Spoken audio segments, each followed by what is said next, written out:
Okay, this is brilliant. I just discovered my mic muted itself. Great night. Okay, let me... It's not a good night. It's not a good night. I will start this chapter over, this time with the microphone on. I didn't even touch the microphone, so I don't know why the microphone suddenly... I looked over at OBS and discovered nothing was showing up on the mic line, and then I looked down and the mute button is on even though I didn't touch it. So, yeah. I'll just start this chapter over again. Because I have no idea at what point the microphone stopped broadcasting. So back to the beginning of chapter 27. That's okay. Dawn came, the dawn of a day that I am destined never to forget. Long, rosy streamers of light broke through the forest, shaking and quivering like unstable beams from celestial searchlights. A mist floated upward from marsh and lake, and through it the spectral palms loomed, dropping fronds embroidered with dew. For a while, the ringing outburst of bird music dominated all, but it soon ceased with dropping notes from the crimson cardinals, repeated in lengthening mirror intervals, and then the spell of silence returned, broken only by the faint splash of mullet, mocking the sun with sinuous silver flashes. "Good morning," said a low voice from the door as I stood encouraging the campfire with splinter wood and dead palmetto fans. Fresh and sweet from her toilet as a dew-drenched rose, Miss Barrison stood there sniffing the morning air daintily, thoroughly. "Too much perfume," she said.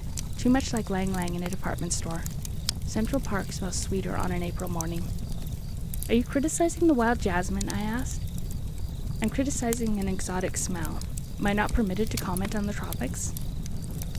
Fishing out a cedar log from the lumber stack, I fell to chopping it vigorously. The axe strokes made a cheerful racket through the woods. Did you hear anything last night after you retired?" I asked. Something was at my window, something that thumped softly and seemed to be feeling all over the glass. To tell you the truth, I was silly enough to remain dressed all night. "You don't look it," I said. "Oh, when daylight came, I had a chance," she added, laughing.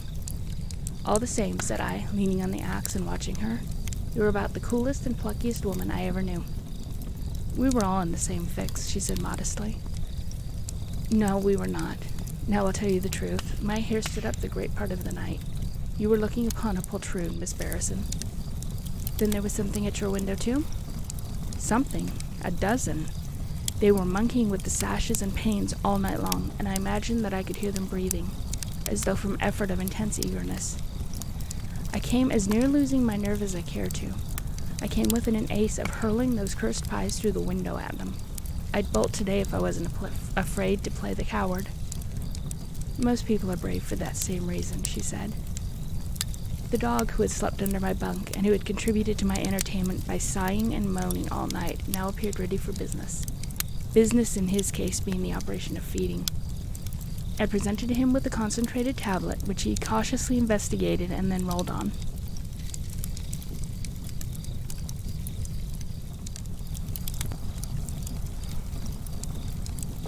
"Nice testimonial for the people who concocted it," I said in disgust. "I wish I had an egg." "There are some concentrated egg tablets in the shanty," said Miss Barrison, but the idea was not attractive.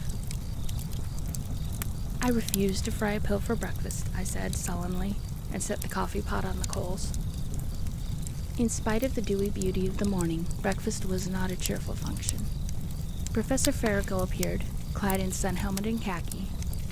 I had seldom seen him depressed, but he was now, and his very efforts to disguise it only emphasized his visible anxiety. His preparations for the day, too, had an ominous aspect to me. He gave his orders, and we obeyed, instinctively suppressing questions. First, he and I transported all personal luggage of the company to the big electric launch. Miss Barrison's efforts, his and my own. His private papers, the stenographic reports, and all memoranda were tied up together and carried aboard. Then, to my surprise, 2 weeks' concentrated rations for two, and mineral water sufficient for the same period were stowed away aboard the launch. Several times he asked me whether I knew how to run the boat, and I assured him that I did. In a short time, nothing was left ashore except the bare furnishings of the cabin, the female wearing apparel, the steel cage and chemicals which I had brought, and the 12 apple pies, the latter under lock and key in my room. As the preparations came to an end, the professor's gentle melancholy seemed to deepen. Once I ventured to ask him if he was indisposed, and he replied that he had never felt in better physical condition. Presently he bade me fetch the pies, and I brought them, and at a sign from him placed them inside the steel cage, closing and locking the door. "I believe," he said, glancing from Miss Barrison to me, and from me to the dog, "I believe that we are ready to start." He went to the cabin and locked the door on the outside, pocketing the key.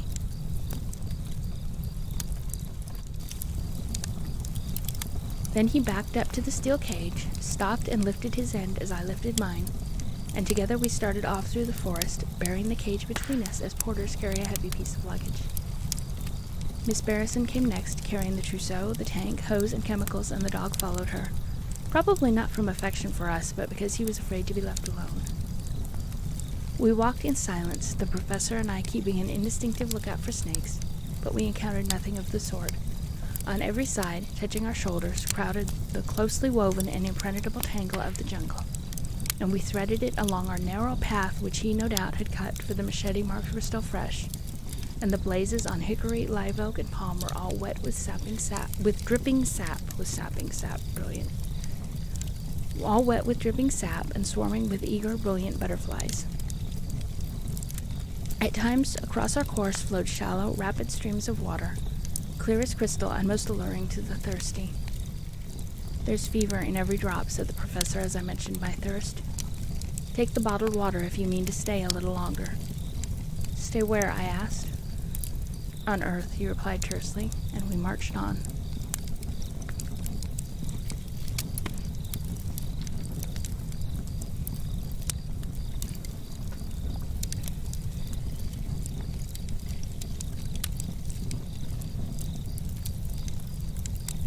I haven't heard good things about Ed Jabal. I really haven't. Hello, Fatal Maxwell. Hello, Zozie. I'm glad you are all here. Hey, Twisted. I wasn't really halfway through the story, but I was a good ways through a chapter. Yeah.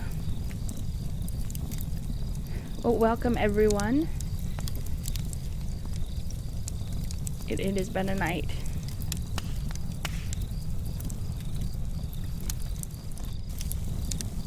The beauty of the tropics is marred somewhat for me. Under all the fresh splendor of color, death lurks in brilliant tints. Where painted fruit hangs temptingly, where great silky blossoms exhale alluring scent, where the elapse coils inlaid with scarlet, black, and saffron, where in the shadow of a palmetto frond a succession of velvety black diamonds mark the rattler's swollen length, there death is. And his invisible consort, horror, creeps where the snake whose mouth is lined with white creeps, where the tarantula squats, hairy, motionless, where a bit of living enamel fringed with orange undulates along a mossy log. Thinking of these things and watchful lest unawares terror unfold from some blossoming and leafy covert, I scarcely noticed the beauty of the glade we had entered. A long oval, crossbarred with sunshine, which fell on hedges of scrub palmetto, chin-high, interlaced with golden blossoms of the jasmine. And all around, like pillars supporting a high green canopy above a throne, towered the silvery stems of palms fretted with pale, rose-tinted lichens and hung with draperies of grapevine. "This is the place," said Professor Farrago. His quiet, passionless voice sounded strange to me. His words seemed strange, too, each one heavily weighted with hidden meaning. We set the cage on the ground. He unlocked and opened the steel-barred door, and kneeling, carefully arranged the pies along the center of the cage. "I have a curious predicament," he said, "but I shall not come out of this experiment unscathed." "Don't for heaven's sake say that," I broke out, my nerves on edge again. "Why not?" he asked, surprised. "I am not afraid." "Not afraid to die?" I demanded, exasperated. "Who spoke of dying?" he inquired mildly. "What I said was that I do not expect to come out of this affair unscathed." I did not comprehend his meaning, but I understood the reproof conveyed. He closed and locked the cage door again and came towards us, balancing the key across the palm of his hand. Miss Barrison had seated herself on the leaves. I stood back as the professor sat down beside her, then, at a gesture from him, took the place he indicated on his left. "Before we begin," he said calmly, "there are several things you ought to know, and which I have not yet told you. The first concerns the feminine wearing apparel which Mr. Gillen brought me." He turned to Miss Barrison and asked her whether she had brought a complete outfit, and she opened the bundles on her knees and handed it to him. "I cannot," he said, "delicately explain in so many words what use I expect to make of this apparel. Nor do I yet know whether I shall have any use at all for it. That can only be a theoretical speculation until, within a few more hours, my theory is proven or disproven. And," he said, suddenly turning on me, "my theory concerning these invisible creatures is the most extraordinary and audacious theory ever entertained by man since Columbus presumed that there must lie somewhere a hidden continent which nobody had ever seen." He passed his hand over his protruding forehead, lost for a moment in deepest reflection. Then, "Have you ever heard of the Sphinx?" he asked. "It seems to me that Ponce de Leon wrote of something," I began, hesitating. "Yes, the famous lines in the 3rd volume which have set so many wise men guessing. You recall them. 'And there, alas, within sound of the fountain of youth, whose waters tint the skin till the whole body glows softly like the petal of a rose. There, alas, in the new world already blooming, the eternal enigma I beheld, in the flesh living. Yet it faded even as I looked, although I swear it lived and breathed. This is the Sphinx.' A silence. Then I said, 'Those lines are meaningless to me.' 'Not to me,' said Miss Barrison softly. The professor looked at her. 'Ah, child, ever subtler, ever surer. The eternal enigma is no enigma to you.' 'What is the Sphinx?' I asked. 'Have you read De Soto or Goya?' 'Yes, both. I remember now that De Soto records the Psychus legend of the Sphinx. Something about a goddess.' 'Not a goddess,' said Miss Barrison, her lips touched with a smile. 'Sometimes,' said the professor gently. 'And Goya said, "It has come to my ears while in the lands of the Psychus that the Sphinx surely lives, as bolder and more curious men than I may, God willing, prove to the world hereafter." 'But what is the Sphinx?' I insisted. For centuries, wise men and savants have asked each other that question. I have answered it for myself. I am now to prove it, I trust." His face darkened, and again he stroked his heavy bow. "If anything occurs," he said, taking my hand in his left and Miss Barrison's hand in his right, "promise me to obey my wishes. Will you?" "Yes," we said together. "If I lose my life or disappear, promise me on your honor to get to the electric launch as soon as possible and make all speed northward, placing my private papers, the reports of Miss Barrison, and your own reports in the hands of the authorities in Bronx Park. Don't attempt to aid me. Don't delay to search for me. Do you promise?" "Yes," we breathed together. He looked at us solemnly. "If you fail me, you betray me," he said. We swore obedience. "Then let us begin," he said, and he rose and went to the steel cage. Unlocking the door, he flung it wide and stepped inside, leaving the cage door open. "The moment a single pie is disturbed," he said to me, "I shall close the steel door from the inside, and you and Miss Barrison will then dump the rhodium oxide and the strontium into the cage, clap on the lid, turn the nozzle of the hose on the cage, and spray it thoroughly. Whatever is invisible in the cage will become visible and of a faint rose color. And then the trapped creatures becomes visible. Hold yourself ready to aid me as long as I am able to give you orders. After that, either all will go well or all will go otherwise, and you must run for the launch." He seated himself in the cage near the open door. I placed the steel tank near the cage, uncoiled the hose attachment, unscrewed the top, and dumped in the salts of strontium.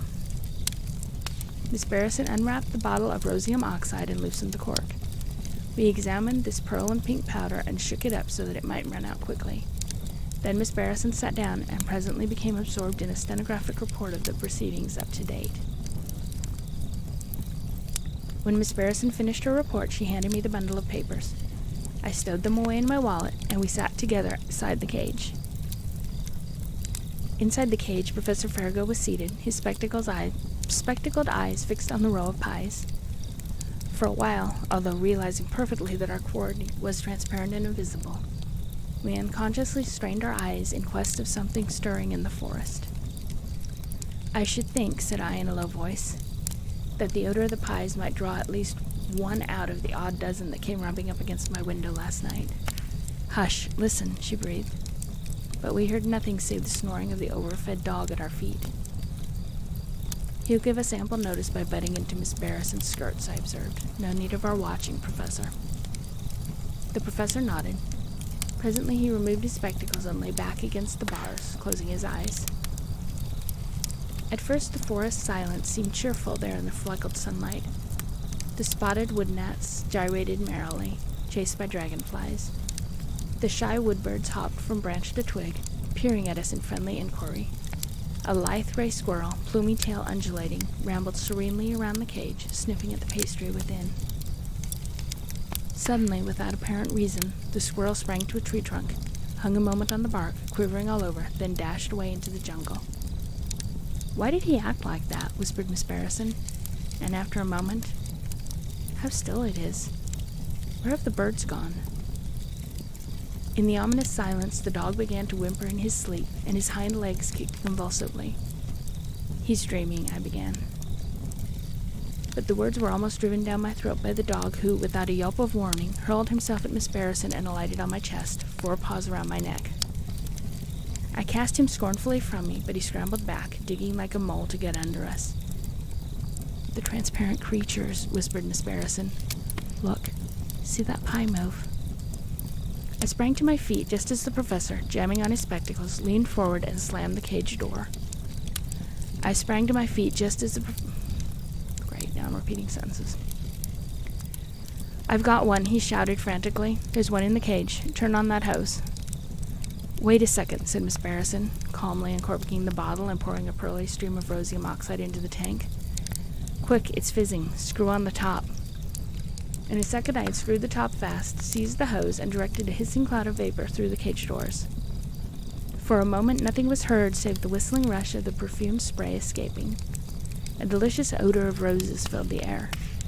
Then, slowly, there in the sunshine, a misty something grew in the cage, a glistening, pearl-tinted phantom, imperceptibly taking shape in space, vague at first as a shred of lake vapor, then lengthening, rounding into a flowing form, clearer and clearer.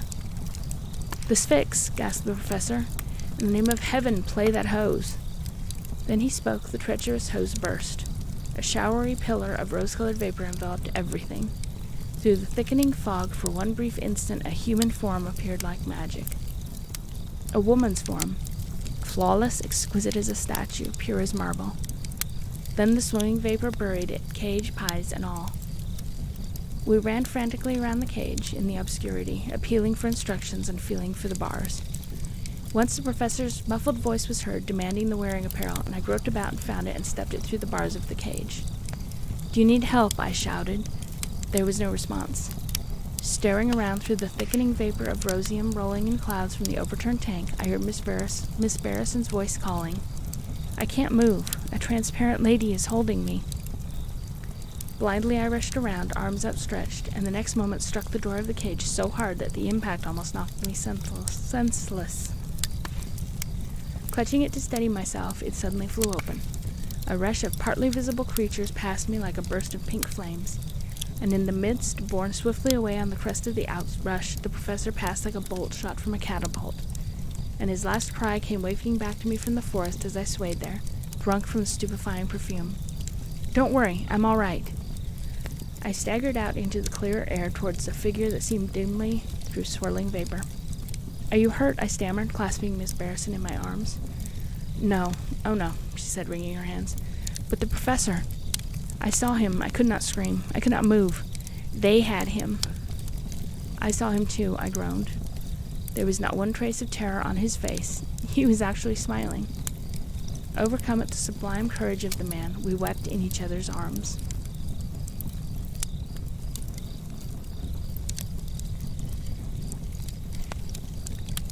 Don't gamble Fenmill's soul. I mean, I think gambling is turned on if you want to.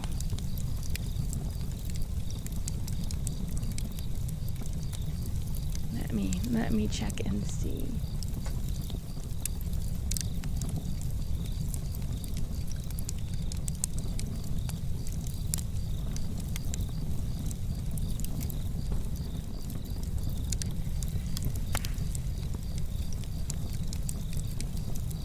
I don't know.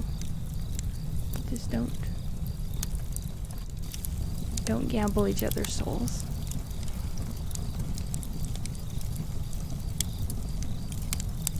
Oh, you poor kitty. Don't laugh at the kitty. He was trying to save you from that string, Fenmill.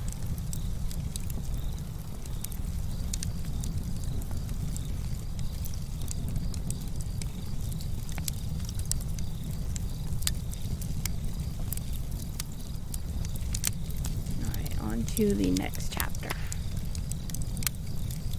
Wait, first I need water.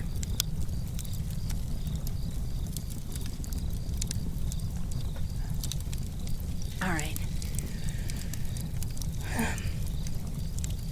True to our promise to Professor Farrago, we made the best of our way northward, and it was not a difficult journey by any means. The voyage in the launch across Okeechobee being perfectly simple, and the trail to the nearest railroad station but a few easy miles from the landing place. Shocking as had been our experience, dreadful as was the calamity which had not only robbed me of a lifelong friend, but had also bereaved the entire scientific world, I could not seem to feel that desperate and hopeless grief which the natural decease of a close friend might warrant. No, there remained a vague expectancy which so dominated my sorrow that at moments I became hopeful, nay, sanguine, that I should one day again behold my beloved superior in the flesh. There was something so happy in his last smile, something so artlessly pleased, that I was certain no fear of impending dissolution worried him as he disappeared into the uncharted depth of the unknown Everglades. I think Miss Barrison agreed with me too. She appeared to be more or less dazed, which was of course quite natural, and during our return voyage across Okeechobee and through the lagoons and forests beyond, she was very silent. When we reached the railroad at Portulaca, a thrifty lemon-growing ranch on the Volusia and Chinquapin Railway, the first thing I did was to present my dog to the station agent, but I was obliged to give him $5 before he consented to accept the dog. However, Miss Barrison interviewed the station master's wife, a kindly, pitiful soul, who promised to be a good mistress to the creature. We both felt better after that was off our minds, and we felt better still when the northbound train rolled leisurely into the white glare of Portulaca, and presently rolled out again, quite as leisurely bound, thank heaven, for that abused aggregation of sinful boroughs called New York. Except for one young man whom I encountered in the smoker, we had the train to ourselves, a circumstance which curiously enough appeared to increase Miss Barrison's depression, and my own as a natural sequence. The circumstances of the taking off of Professor Farrago appeared to engross her thoughts so completely that it made me uneasy during our trip out of Little Sprite. In fact, it was growing plainer to me each hour that in her brief acquaintance with that distinguished scientist she had become personally attached to him in an extent that began to worry me. Her personal indignation at the caged sphinx flared out at unexpected intervals, and there could be no doubt that her unhappiness and resentment were becoming morbid. I spent an hour or two in the smoking compartment, tenanted only by a single passenger and myself. He was an agreeable young man, although in the natural acquaintanceship that we struck up, I regretted to learn that he was a writer of popular fiction, returning from Fort Worth, where he had been for the sole purpose of composing a poem on Florida. I have always, in common with other mentally balanced savants, despised writers of fiction. All scientists harbor a natural antipathy to romance in any form, and that antipathy becomes a deep horror if fiction dares to deal flippantly with the exact sciences, or if some degraded intellect assumes the warrantless liberty of using natural history as the vehicle for silly tales. Never but once had I been tempted to romance in any form. Never but once had sentiment interfered with a passionless transfer of scientific notes to the sanctuary of the unvarnished notebook. or the cloister of the juiceless monograph. Nor have I the slightest approach to that superficial and doubtful quality known as literary skill. Once, however, as I sat alone in the middle of the floor, classifying my isopods, I was not only astonished but totally unprepared to find myself repeating aloud a verse that I myself had unconsciously fashioned. An isopod is a work of God. Never before in all my life had I made a rhyme, and it worried me for weeks, ringing in my brain day and night, confusing me, interfering with my thoughts. I said as much to the young man, who only laughed good-naturedly and replied that it was the Creator's purpose to limit certain intellects. Nobody knows why, and that it was apparent that mine had not escaped. "There's one thing, however," he said, "that might be of some interest to you and come within the circumscribed scope of your intelligence." "And what is that?" I asked heartily. "A scientific experience of mine," he said with a careless laugh. "It's so much stranger than fiction that even Professor Bruce Stoddard of Columbia hesitated to credit it." I looked at the young fellow suspiciously. His bland smile disarmed me, but I did not invite him to relate his experience, although he apparently needed only that encouragement to begin. "Now, if I could tell it exactly as it occurred," he observed, "and a stenographer could take it down word for word exactly as I relate it." "It would give me great pleasure to do so," said a quiet voice at the door. We rose at once, removing our cigars from our lips, but Miss Barrison bade us continue smoking, and at a gesture from her we resumed our seats after she had installed herself by the window. "Really," she said, looking coldly at me, "I couldn't endure the solitude any longer. Isn't there anything to do on this tiresome train?" "If you had your pad and pencil," I began maliciously, "you might take down a matter of interest." She looked frankly at the young man, who laughed in that pleasant, good-natured manner of his, and offered to tell us of his alleged scientific experience, if we thought it might amuse us sufficiently to vary the dull monotony of the journey north. "Is it fiction?" I asked point blank. "It is absolute truth," he replied. I rose and went off to find pad and pencil. When I returned, Miss Barrison was laughing at a story which the young man had just finished. "But," he ended gravely, "I have practically decided to renounce fictions as a means of livelihood and confine myself to simple, uninteresting statistics and facts." "I am very glad to hear you say that," I exclaimed warmly. He bowed, looked at Miss Barrison, and asked her when he might begin his story. "Whenever you are ready," replied Miss Barrison, smiling in a manner which I had not observed since the disappearance of Professor Farrago. I'll admit that the young fellow was superficially attractive. "Well then," he began modestly, "having no technical ability concerning the affair in question, and having no knowledge of either comparative anatomy or zoology, I am perhaps unfitted to tell this story. But the story is true. The episode occurred under my own eyes, within the few hours' sail of the Battery. And as I was one of the first persons to verify that has long been a theory among scientists, and moreover as the result of Professor Holyrod's discovery as is to be placed on exhibition in Madison Square Garden on the 20th of next month, I have decided to tell you, as simply as I am able, exactly what occurred. I first told the story on April 1st, 1903, to the editors of the North American Review, the Popular Science Monthly, the Scientific American, Nature, Outing, and the Fossiliferous Magazine. All these gentlemen rejected it, some curtly informing me that fiction had no place in their columns. When I attempted to explain that it was not fiction, the editors of these periodicals either maintained a contemptuous silence or bluntly notified me that my literary services and opinions were not desired. But finally, when several publishers offered to take the story as fiction, I cut short all negotiations and decided to publish it myself. Where I am known at all, it is my misfortune to be known as a writer of fiction. This makes it impossible for me to receive a hearing from a scientific audience. I regret it bitterly, because now, when it is too late, I am prepared to prove certain scientific matters of interest, and to produce the proofs. In this case, however, I am fortunate, for nobody can dispute the existence of a thing when the boldly proof is exhibited as evidence. This is the story, and if I tell it as I write fiction, it is because I do not know how to tell it otherwise.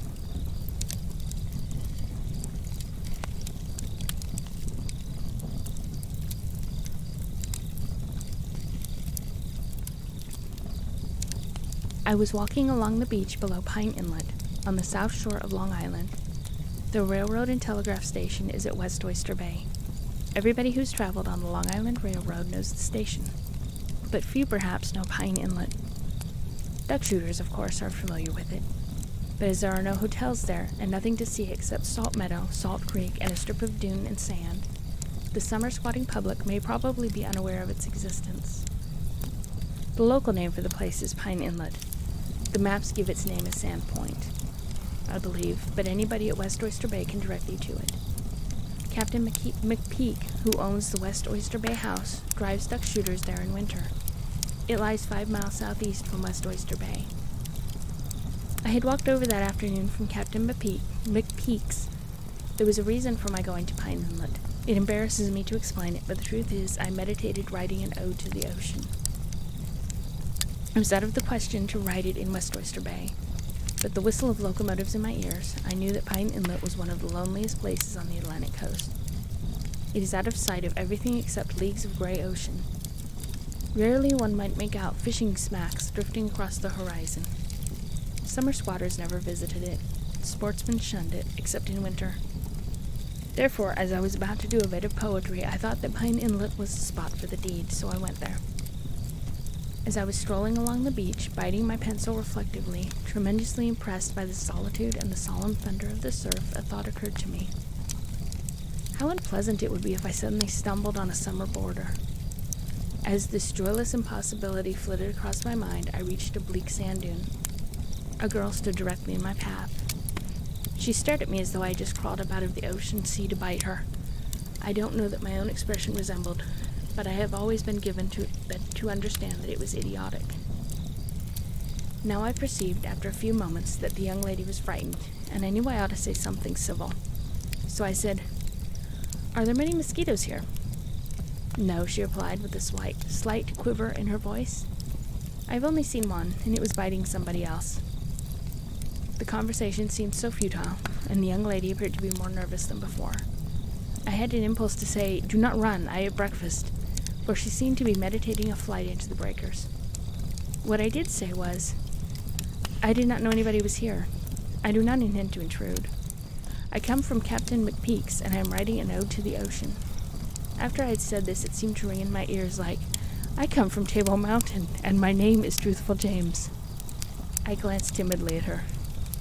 "She's thinking of the same thing," said I to myself. However, the young lady seemed to be a trifle reassured. I noticed she drew a sigh of relief and looked at my shoes. She looked so long that it made me suspicious, and I also examined my shoes. They seemed to be in a fair state of repair. I am sorry," she said, "but would you mind not walking on the beach?" This was sudden. I had intended to retire and leave the beach to her, but I did not fancy being driven away so abruptly. "Dear me," she cried, "you don't understand. I would not think for a moment of asking you to leave Pine Inlet. I merely ventured to request you to walk on the dunes. I am so afraid that your footprints may obliterate the impressions that my father is studying." "Oh," said I, looking about me as though I had been caught in the middle of a flower bed. "Really, I did not notice any impressions." "Impressions of what?" "I don't know," she said, smiling a little at my awkward pose. "If you step this way in a straight line, you can do no damage." I did as she bade me. I suppose my movements resembled the gait of a wet peacock. Possibly they recalled the delicate maneuvers of the kangaroo. Anyway, she laughed. This seriously annoyed me. I had been at a disadvantage.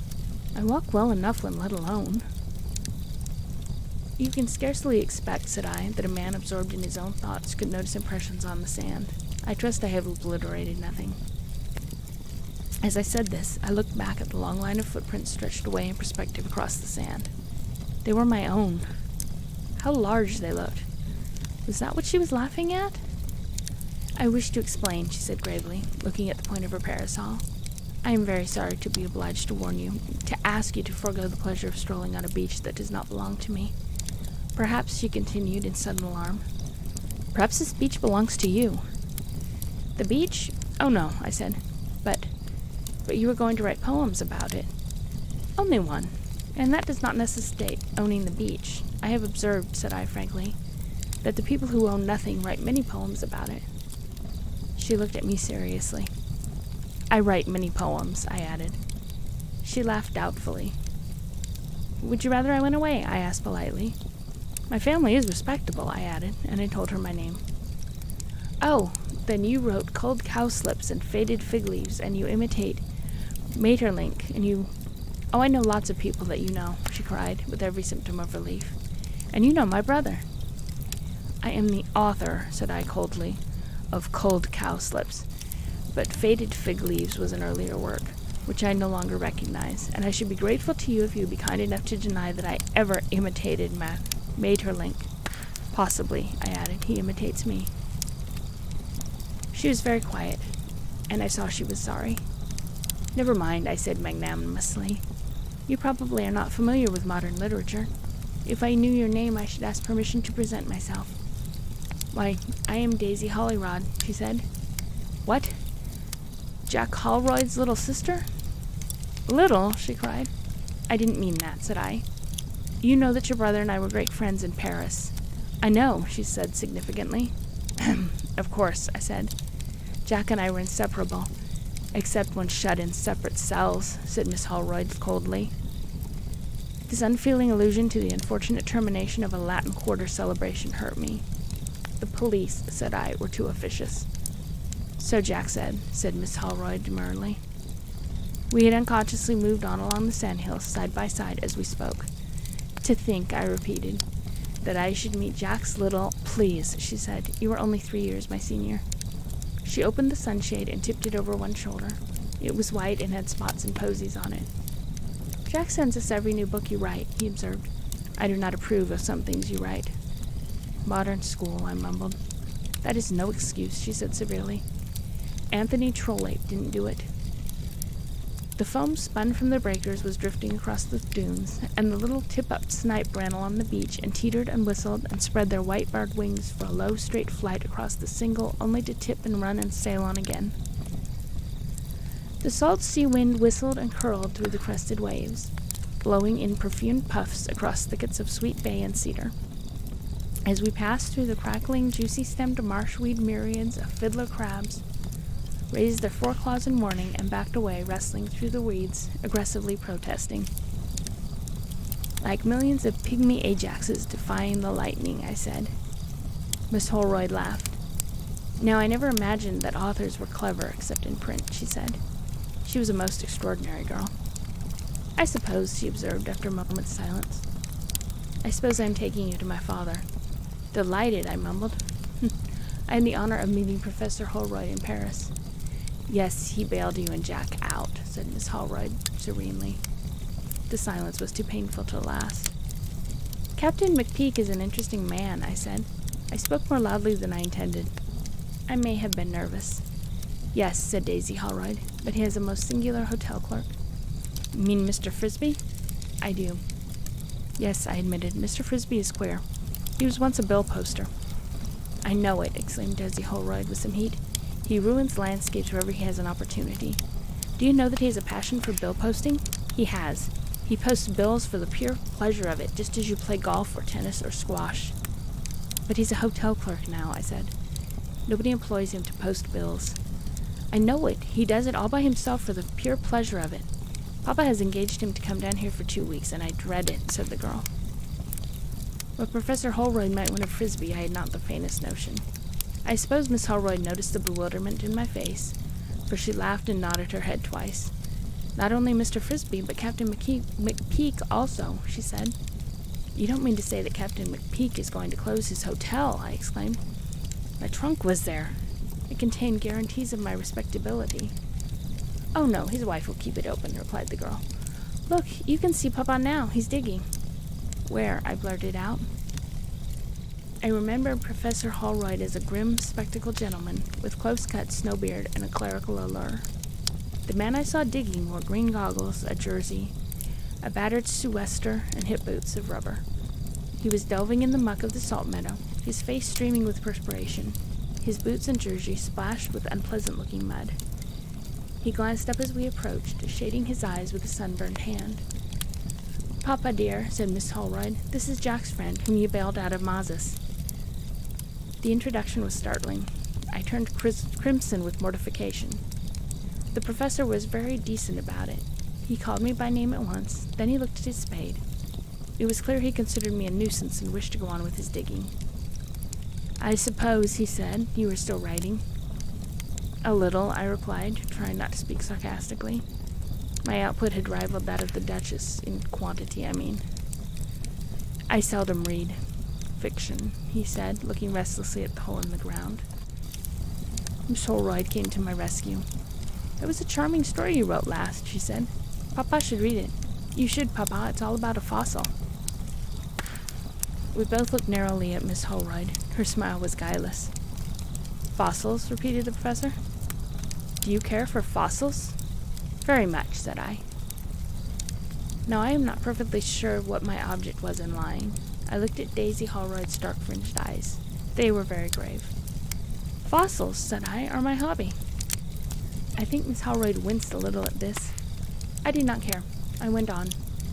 "I have seldom had the opportunity to study the subject, but as a boy I collected flint arrowheads." "Flint arrowheads," said the professor coldly. "Yes, they are the nearest things to fossils attainable," I replied, marveled at my own mendacity. The professor looked into the hole. I also looked. I could see nothing in it. "He's digging for fossils," I thought to myself. "Perhaps," said the professor cautiously, "you might wish to aid me in a little research. That is to say, if you have an inclination for fossils." The double entendre was not lost upon me.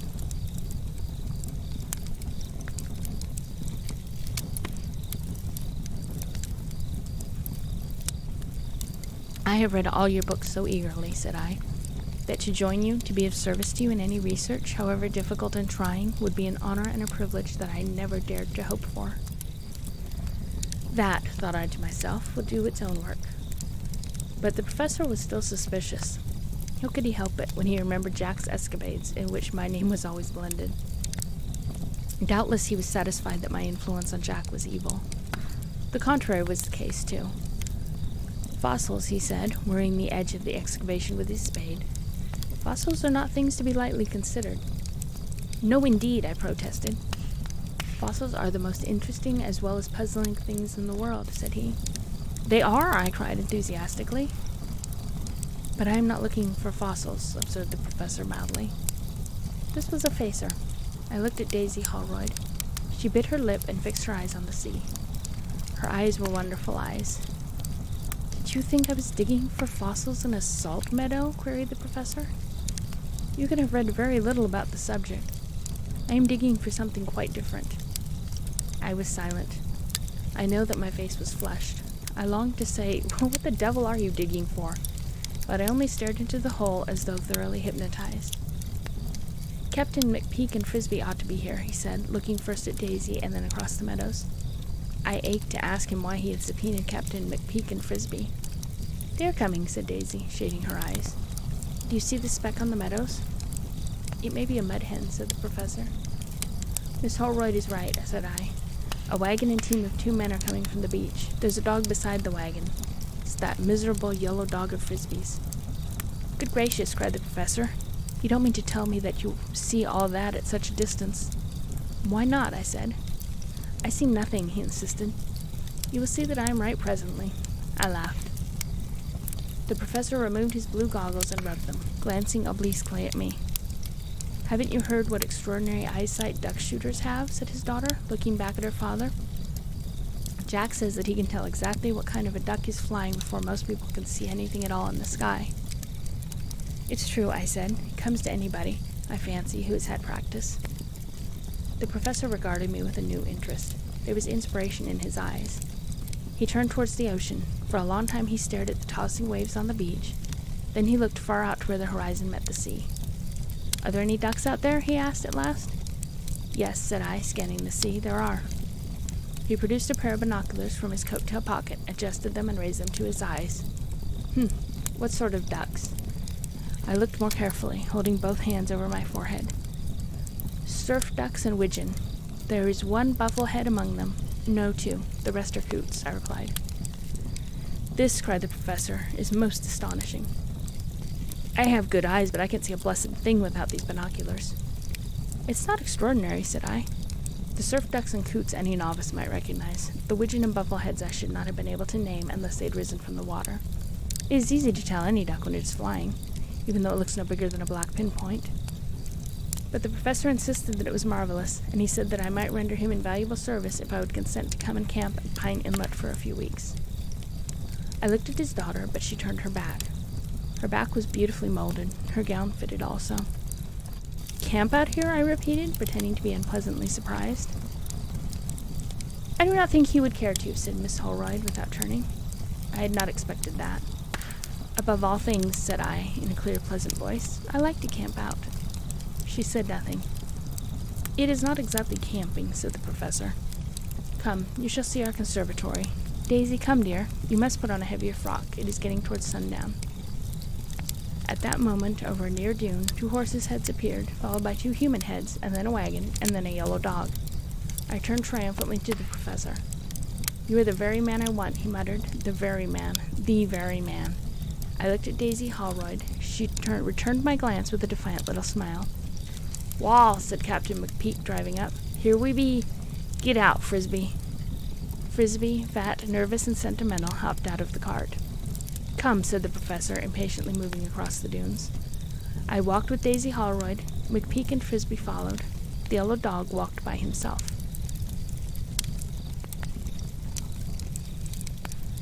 And that is the end of that chapter. Let's see what is going on. Isopods are what I call doodle bugs. Yes. Can copy emotes on here? Sure. I missed the beginning, the time period of the story. The story was published in 1904, so I think that's about the time period of it. 1890s to early 1900s. Because I began with chapter 22, because the other chapters had been read previously. So yeah, it's taken place in like the late 1890s, I would imagine. I don't think it ever actually said what time period the writer was writing about. I am going to go get some more water, and then I will be back. I will only be gone for like a minute or two, and then I will continue on with chapter 23. I will be right back. Enjoy the fire.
And I am back.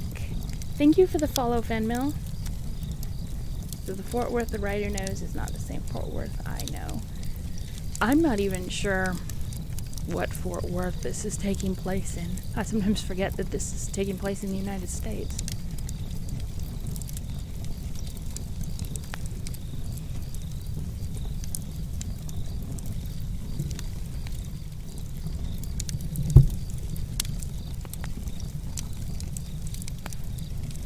But yeah, it would not have been the same Fort Worth, definitely. Also, I want to ask you guys just something to think about, because I know I love my fire. My campfire song. Dear God, I'm not singing to you all. The campfire sounds. But I'm thinking now that's going into summertime, at least for me. Should we add some different sounds to it? Should we maybe add some ocean, some background ocean, so we can be camping at the beach, listening to our stories? And then just something to think about, because I want it to be pleasant for you guys too. Because I do love my campfire. Alright, back to our story.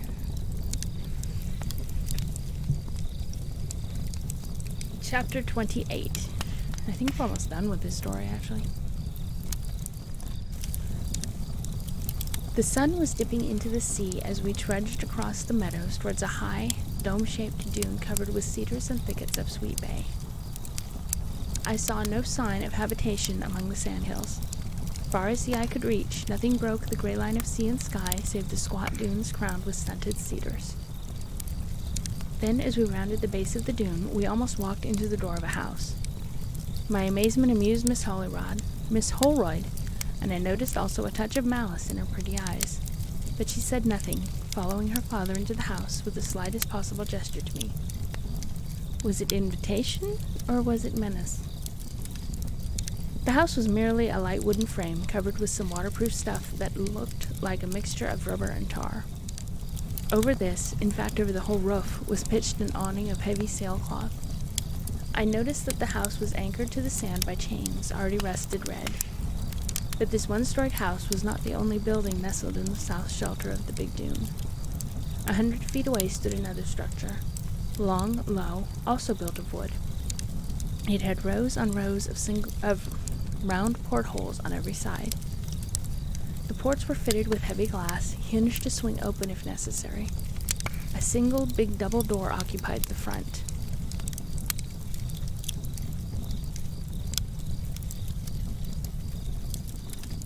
Behind this long, low building was still another, a mere shed. Smoke rose from the sheet iron chimney.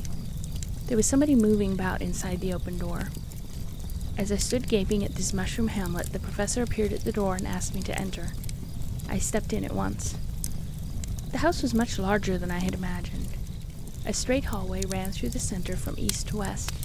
On either side of this hallway were rooms, the doors swinging wide open. I counted 3 doors on each side. The 3 on the south appeared to be bedrooms. And the professor ushered me into a room on the north side, where I found Captain McPeak and Frisbee sitting at a table, upon which were drawings and sketches of articulated animals and fishes. "You see, McPeak," said the professor, "we've only wanted one more man, and I think I've got him, haven't I?" turning eagerly to me. "Why, yes," I said, laughing. "This is delightful. Am I invited to stay here?" "Your bedroom is the 3rd on the south side. Everything is ready. McPeak, you can bring his trunk tomorrow, can't you?" demanded the professor. The red-faced captain nodded and shifted a quid. "Then it's all settled," said the professor, and he drew a sigh of satisfaction. "You see," he said, turning to me, "I was at my wit's end to know whom to trust. I never thought of you. Jack's out in China, and I didn't dare trust anybody in my own profession. All you care about is writing verses and stories, isn't it?" "I like to shoot," I replied mildly. "Just the thing," he cried, beaming at us all in turn. "Now I can see no reason why you should not progress rapidly. McPeak, you and Frisbee must get those boxes up here before dark. Dinner will be ready before you have finished unloading. Dick, you will wish to go to your room first." My name isn't Dick, but he spoke so kindly and beamed upon me in such a fatherly manner that I let it go. I had occasion to correct him afterwards several times, but he always forgot the next minute. He calls me Dick to this day. It was dark when Professor Holroyd, his daughter, and I sat down to dinner. The room was the same in which I had noticed the drawings of beast and bird, but the round table had been extended into an oval and neatly spread with dainty linen and silver. A fresh-cheeked Swedish girl appeared from a farther room, bearing the soup. The professor ladled it out, still beaming. "Now this is very delightful, isn't it, Daisy?" he said. "Very," said Miss Holroyd, with a tinge of irony. "Very," I repeated heartily. "I suppose," said the professor, nodding mysteriously to his daughter, "that Dick knows nothing of what we're about down here." "I suppose," said Miss Holroyd, "that he thinks we are digging for fossils." I looked at my plate. She might have spared me that. "Well, well," said her father, smiling to himself. "He shall know everything by morning. You'll be astonished, Dick, my boy." "His name isn't Dick," corrected Daisy. The professor said, "Isn't it?" in an absent-minded way, and relapsed into contemplation of my necktie. I asked Miss Holroyd a few questions about Jack, and was informed that he had given up law and entered the consular service. As what I did not dare ask, for I know what our consular service is. "In China," said Daisy. "Choo-Choo is the name of the city," added her father proudly. "It's the terminus of the new Trans-Siberian Railroad." "It's on the Pong-Ping," said Daisy. "He's vice-consul," added the professor triumphantly. "He'll make a good one," I observed. I know Jack. I pitied his consul. So we chatted on about my old playmate until Freda, the red-cheeked maid, brought coffee, and the professor lighted a cigar with a little bow to his daughter. "Of course you don't smoke," she said to me, with a glimmer of malice in her eyes. "He mustn't," interposed the professor hastily. "It will make his hand tremble." "No, it won't," said I, laughing, "but my hand will shake if I don't smoke. Are you going to employ me as a draughtsman?" "You'll know tomorrow," he chuckled, with a mysterious smile at his daughter. "Daisy, give him my best cigars. Put the box here on the table. We can't afford to have his hand tremble." Miss Holroyd rose and crossed the hallway to her father's room, returning presently with a box of promising-looking cigars. "I don't think he knows what is good for him," she said. "He should smoke only one every day." It was hard to bear. I am not vindictive, but I decided to treasure up a few of Miss Holroyd's gentle taunts. My intimacy with her brother was certainly a disadvantage to me now. Jack had apparently been talking too much, and his sister appeared to be thoroughly acquainted with my past. It was a disadvantage. I remembered her vaguely as a girl with long braids who used to come on Sundays with her father and make tea with us in our rooms. Then she went to Germany to school, and Jack and I employed our Sunday evenings otherwise. It is true that I regarded her weekly visits as a species of infliction, but I did not think I ever showed it. "It is strange," said I, "that you do not recognize me at once, Miss Holroyd. Have I changed so greatly in 5 years?" "You wore a pointed French beard in Paris," she said, "a very downy one, and you never stayed to tea but twice, and then you only spoke once." "Oh," I said blankly. "What did I say?" "You asked me if I liked plums," said Daisy, bursting into an irresistible ripple of laughter. I saw that I must have made the same sort of an ass of myself that most boys of 18 do. It was too bad. I never thought about the future in those days. Who would have imagined that little Daisy Holroyd would grow up into this bewildering young lady? It was really too bad. Presently the professor retired to his room, carrying with him an armful of drawings and bidding us not to stay up late. When he closed the door, Miss Holroyd turned to me. "Papa will work over those drawings until midnight," she said with a despairing smile. "Isn't it good for him?" I said. "What are the drawings?" "You may know tomorrow," she answered, leaning forward on the table and shading her face with one hand. "Tell me about yourself and Jack in Paris." I looked at her suspiciously.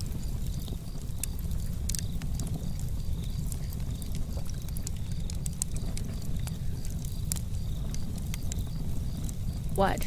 There isn't much to tell. We studied. Jack went to law school, and I attended, all sorts of schools." "Did you? Surely you gave yourself a little recreation occasionally." "Occasionally," I nodded. "I'm afraid you and Jack studied too hard."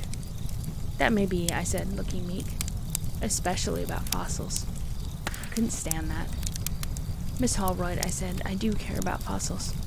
You may think that I am a humbug, but I have a perfect mania for fossils. Now." "Since when?" "Since about an hour ago," I said airily. Out of the corner of my eye, I saw that she had flushed up. It pleased me. "You will soon tire of the experiment," she said with a dangerous smile. "Oh, I may," I replied indifferently. She drew back. The movement was scarcely perceptible, but I noticed it, and she knew I did. The atmosphere was vaguely hostile. One feels such mental conditions and changes instantly. I picked up a chessboard, opened it, set up the pieces with elaborate care, and began to move. First the white, then the black. Miss Holroyd watched me coldly at first, but after a dozen moves she became interested and leaned a shade closer.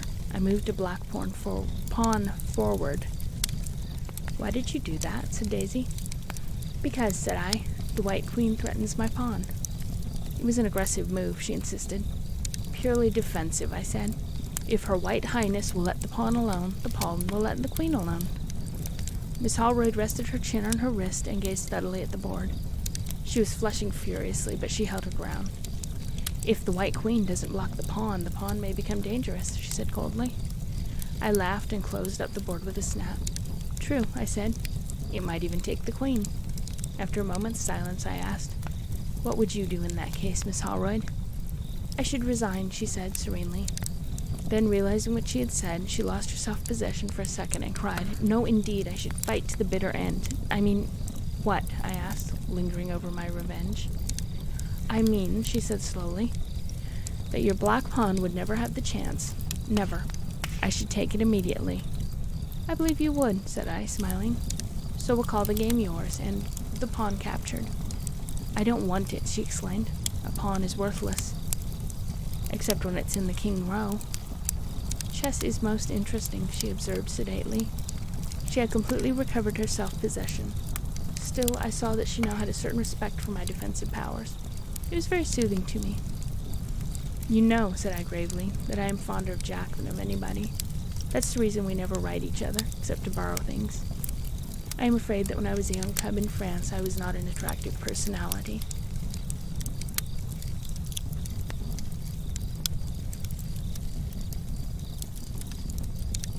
"On the contrary," said Daisy, smiling.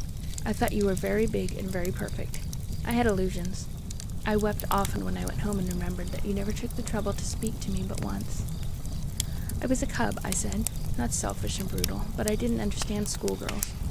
I never had any sisters, and I didn't know what to say to very young girls." If I had imagined that you felt hurt—" "Oh, I did, 5 years ago. Afterwards I laughed at the whole thing." "Laughed," I repeated, vaguely disappointed. "Why, of course. I was very easily hurt when I was a child. I think I have outgrown it." The soft curve of her sensitive mouth contradicted her. "Will you forgive me now?" I asked. "Yes. I had forgotten the whole thing until I met you an hour or so ago." There was something in that had a ring not entirely genuine in this speech. I noticed it, but forgot it the next moment. Presently she rose, touched her hair with the tip of one finger, and walked to the door. "Good night," she said. "Good night," said I, opening the door for her to pass.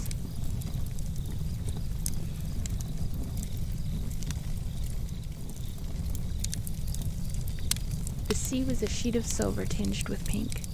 The tremendous arch of the sky was all shimmering and glimmering with the promise of the sun. Already the mist above, flecked with clustered clouds, flushed with rose color and dull gold. I heard the low splash of the waves breaking and crawling across the beach. A wandering breeze, fresh and fragrant, blew the curtains of my window. There was the scent of sweet bay in the room, and everywhere the subtle, nameless perfume of the sea. When at last I stood upon the shore, the air and sea were all aglimmer in a rosy light, deepening to crimson in the zenith. Along the beach I saw a little cove, shelving and all ashine, where shallow waves washed with a mellow sound. Fine as dusted gold the shingle glowed, and the thin film of water rose, receded, crept up again a little higher, and again flowed back, with the little low hiss of snowy foam and gilded bubbles breaking. I stood a little while quiet, my eyes upon the water, the invitation of the ocean in my ears, vague and sweet as the murmur of a shell. Then I looked at my bathing suit and towels. "In we go," said I aloud. A second later the prophecy was fulfilled. I swam far out to sea, and as I swam, the waters all around me turned to gold. The sun had risen. There was a fragrance of the sea at dawn that none can name. Whitethorn abloom in May, sedges asway, and scented rushes rustled in an inland wind recalled the sea to me. I can't say why. Far out at sea I raised myself, flung around, dived, and set out again for shore, striking strong strokes until the necked foam flew. And when at last I shot through the breakers, I laughed aloud and sprang upon the beach, breathless and happy. Then from the ocean came another cry, clear, joyous, and a white arm rose in the air. She came drifting in with the waves like a white sea sprite, laughing at me, and I plunged into the breakers again to join her. Side by side we swam along the coast, just outside the breakers, until in the next cove we saw the flutter of her maid's cap strings. "I will beat you to breakfast," she cried, as I rested, watching her glide along the beach. "Done," said I, "for a seashell." "Done," she called across the water.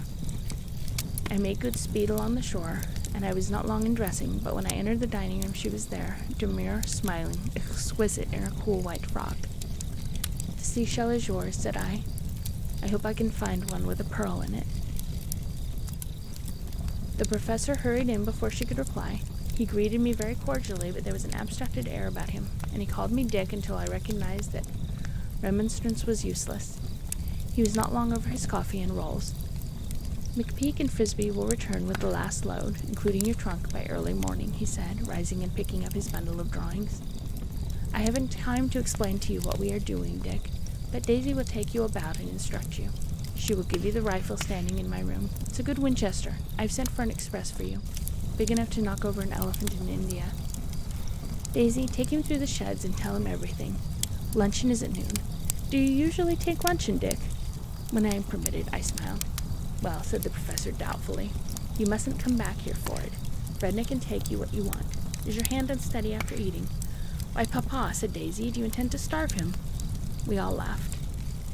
The professor tucked his drawings into a capacious pocket, pulled his sea boot up to his hips, seized a spade, and left, nodding to us as though he was thinking of something else. We went to the door and watched him across the salt meadows until the distant sand dune hid him.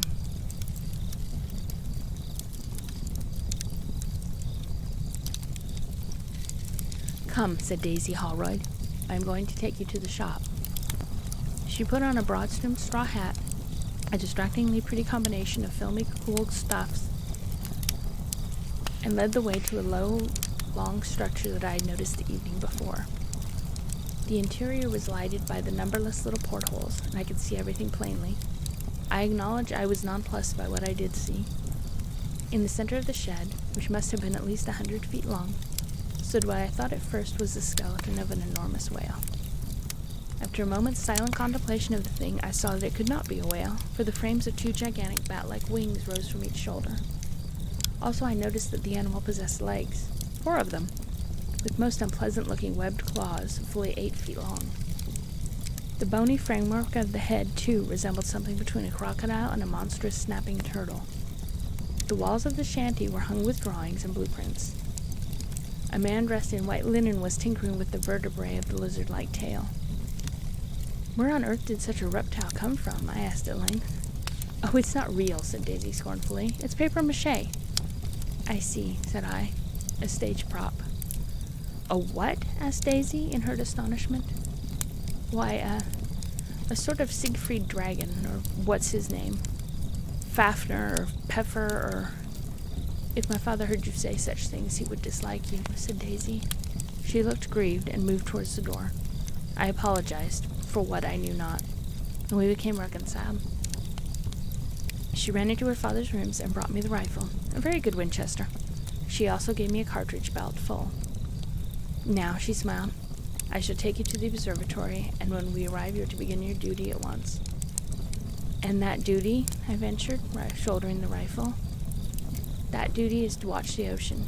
I shall then explain the whole affair, but you mustn't look at me while I speak. You must watch the sea." "This," said I, "is hardship. I had rather go without the luncheon." I do not think she was offended at my speech. Still she frowned for almost 3 seconds.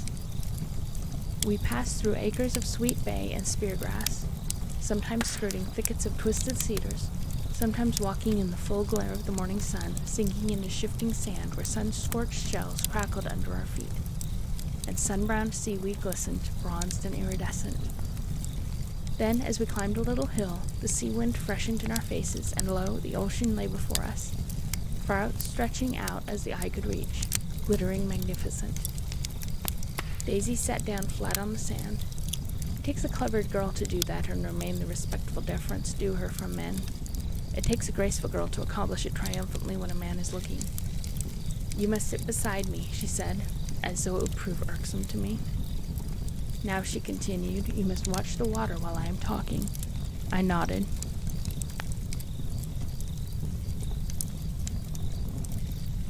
"Why don't you do it, then?" she asked.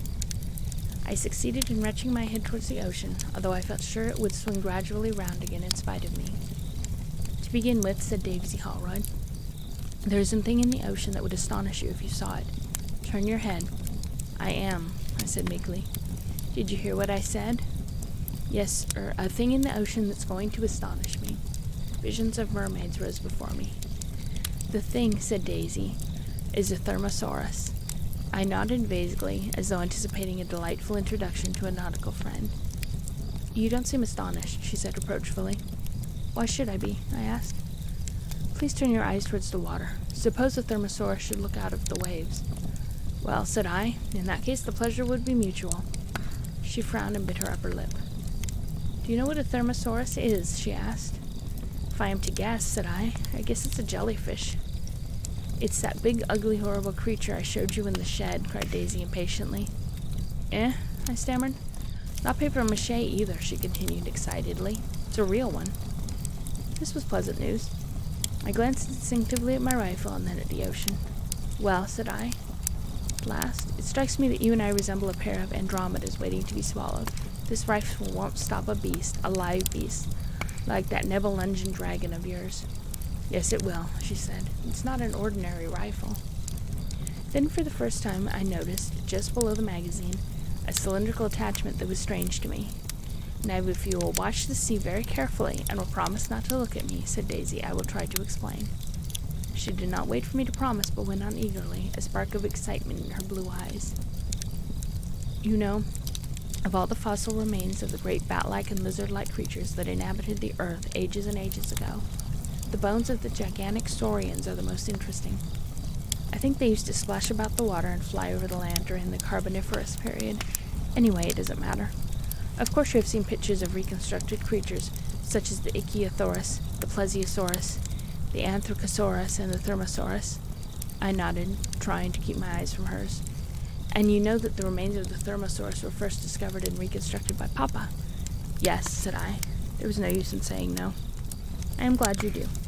Now, Papa has proved that this creature lived entirely in the Gulf Stream, emerging for occasional flights across an ocean or two. Can you imagine how he proved it?" "No," said I, resolutely pointing my nose at the ocean. "He proved it by a minute examination of the microscopic shells found among the ribs of the Thermosaurus. Those shells contained little creatures that live only in the warm waters of the Gulf Stream. They were the food of the Thermosaurus. It was rather slender rations for a thing like that, wasn't it? Did he ever swallow bigger food? Or men? Oh yes, tons of fossil bones from prehistoric men were also found in the interior of the Thermosaurus."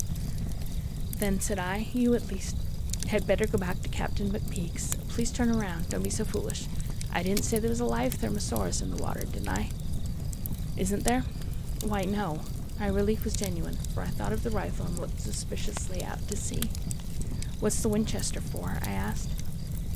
"Listen, and I will explain. Papa has found out, how I do not exactly understand, that there is in the waters of the Gulf Stream the body of a Thermosaurus. The creature must have been alive within a year or so. The impenetrable scale armor that covers its body has, as far as Papa knows, prevented its disintegration. We know that it is there still, or was there within a few months. Papa has reports and sworn depositions from steamer captains and seamen from a dozen different vessels, all collaborating one another in essential details. These stories, of course, get into the newspaper, sea serpent stories, but Papa knows that they confirm his theory that the huge body of this reptile is swimming along somewhere in the Gulf Stream." She opened her sunshade and held it over her. I noticed that she deigned to give me the benefit of about 1/8 of it. "Your duty with that rifle is this. If we are fortunate enough to see the body of the Thermosaurus come floating by, you are to take good aim and fire. Fire rapidly every bullet in the magazine, then reload and fire again, and reload and fire again as long as you have any cartridges left." "A self-feeding Maxim is what I should have," I said with gentle sarcasm. Well, and suppose I make a sieve of this big lizard. Do you see those rings in the sand? She asked. Sure enough, somebody had driven heavy piles deep into the sand all around us, and to the tops of these piles were attached steel rings, half buried under the spear grass. We sat almost exactly in the center of a circle of these rings. The reason is this, said Daisy. Every bullet in your cartridge is steel-tipped and armor-piercing. To the base of each bullet is attached a thin wire of pallium. Pallium is that new metal, a thread of which, drawn out into finest wire, will hold a ton of iron suspended. Every bullet is fitted with minute coils of miles of this wire. When the bullet leaves the rifle, it spins out this wire as a shot from a lifesaver's mortar spins out and carries the lifeline to a wrecked ship. The end of each coil of wire is attached to that cylinder under the magazine of your rifle. As soon as the shell is automatically ejected, this wire flies out also. A bit of scarlet tape is attached to the end so that it will be easy to pick up. There is also a snap clasp at the end, and this clasp fits those rings that you see in the sand. Now, when you begin firing, it is my duty to run and pick up the wire ends and attach them to the rings. Then you see we had the body of the Thermosaurus full of bullets, every bullet attached to the shore by tiny wires, each of which could easily hold a ton's strain. I looked at her in amazement. Then, she added calmly, we have captured the Thermosaurus. Your fathers, said I at length, must have spent years of labor over this preparation. It is the work of a lifetime, she said simply.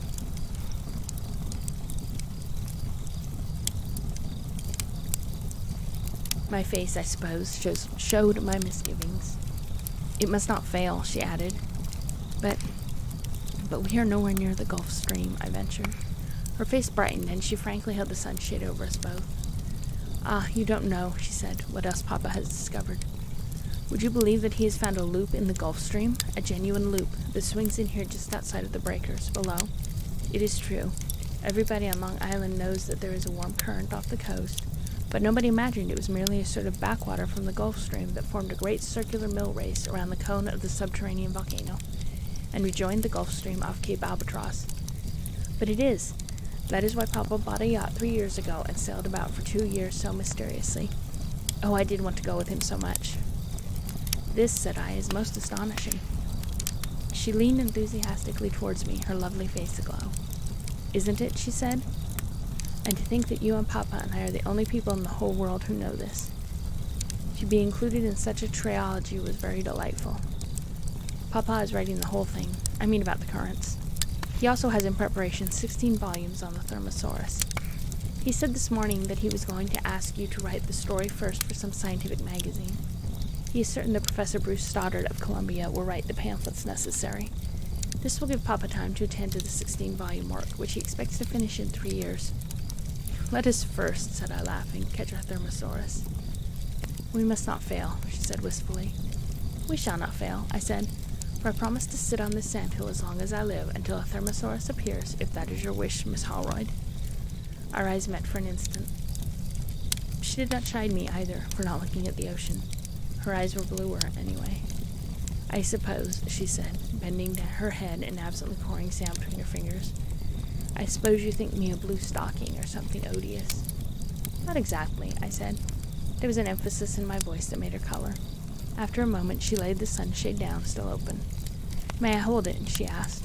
I asked. She nodded almost imperceptibly. The ocean had turned a deep marine blue, verging on purple, that heralded a scorching afternoon.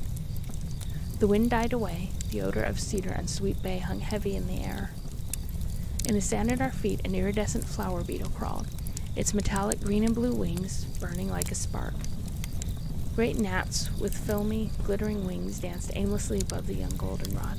Burnished crickets, inquisitive, timid, ran under chips of driftwood, waved their antennae at us and ran back again.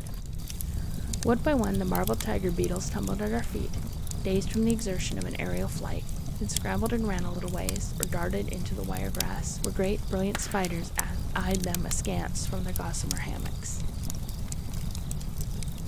Far out at sea, the white gulls floated and drifted on the water, or sailed up into the air, to flap lazily for a moment and settle back among the leaves. Strings of black surf ducks passed, their strong wings tipping the surface of the water. Single wandering coots whirled from the breakers into lonely flights towards the horizon. We lay and watched the little ringnecks running along the water's edge, now backing away from the incoming tide, now boldly wading after the undertow. The harmony of silence, the deep perfume, the mystery of waiting for that something that all wait. What is it? Love? Death? Or only the miracle of another morrow? Troubled me with vague restlessness. As sunlight casts shadows, happiness too throws a shadow, and the shadow is sadness. And so the morning wore away until Freda came with a cool-looking hamper. Then delicious cold fowl and lettuce sandwiches and champagne cups set our tongues wagging as only very young tongues can wag. Daisy went back with Freda after luncheon, leaving me a case of cigars with a bantering smile. I dozed half awake, keeping a partly closed eye on the ocean, where a faint gray streak showed plainly amid the azure water all around. That was the Gulf Stream loop. About 4 o'clock, Frisbee appeared with a bamboo shelter tent, for which I was unaffectedly grateful. After he had erected it over me, he stopped to chat a bit, but the conversation bored me, for he could talk of nothing but bill posting. "You wouldn't ruin the landscape here, would you?" I asked. "Ruin it," repeated Frisbee nervously. "It's ruined now. There ain't a place to stick a bill." "The snipe stick bills in the sand," I said flippantly. There was no humor about Frisbee. "Do they?" he asked. I moved with a certain impatience. "Bills," said Frisbee, "give spice and variety to nature. They break the monotony of the everlasting green in what you may call it." I glared at him. "Bills," he continued, "are not easy to stick, let me tell you, sir. Sign painting's a soft snap when it comes to bill sticking. Now, I guess I've stuck more bills onto New York State than anybody." "Have you?" I said angrily. "Yes, sirree. I always pick out the purtiest spots. Kinder-filled chunk full of woods and brooks and things.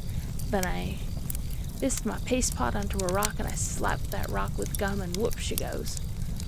"Whoop what goes?" "The bill. I paste her onto the rock, and then one swipe of the brush for the edges and a backhanded swipe for the finish, except when a bill is folded in 2 halves. "And what do you do then?" I asked, disgusted. "Swipe twice," said Frisbee with enthusiasm. "And you don't think it injures the landscape?" "Injures it!" he exclaimed, convinced that I was attempting to joke. I looked wearily out to sea. He also looked at the water and sighed sentimentally. "Floating buoys with bills onto 'em is an idea of mine," he observed. "That damn ocean is monotonous, ain't it?" I don't know what I might have done to Frisbee. The rifle was so convenient. His mean yellow dog had not waddled up at this juncture. "Hi, Davy. Sick 'em," said Frisbee, expectorating upon a clamshell and hurling it seaward. The cur watched the flight of the shell apathetically, then squatted in the sand and looked at his master. "Kinder lost his spirit," said Frisbee, ain't he? "I once stuck a bill onto Davy, and it come off, and the paste sorter sickened him. He was hell on rats once." After a moment or two, Frisbee took himself off, whistling cheerfully to Davy, who followed him when he was ready. The rifle burned in my fingers. It was nearly 6 o'clock when the professor appeared, spade on shoulder, boots smeared with mud. "Well," he said, "nothing to report, Dick, my boy?" "Nothing, Professor." He wiped his shining face with his handkerchief and stared at the water. "My calculations led me to believe," he said, "that our prize may be due any day now. This theory I base upon the results of the report from the last sea captain I saw. I can understand why some of these sea captains did not take the carcass in tow. They all say that they tried, but that the body sank before they could come within half a mile. The truth is probably that they did not stir a foot from their course to examine the thing."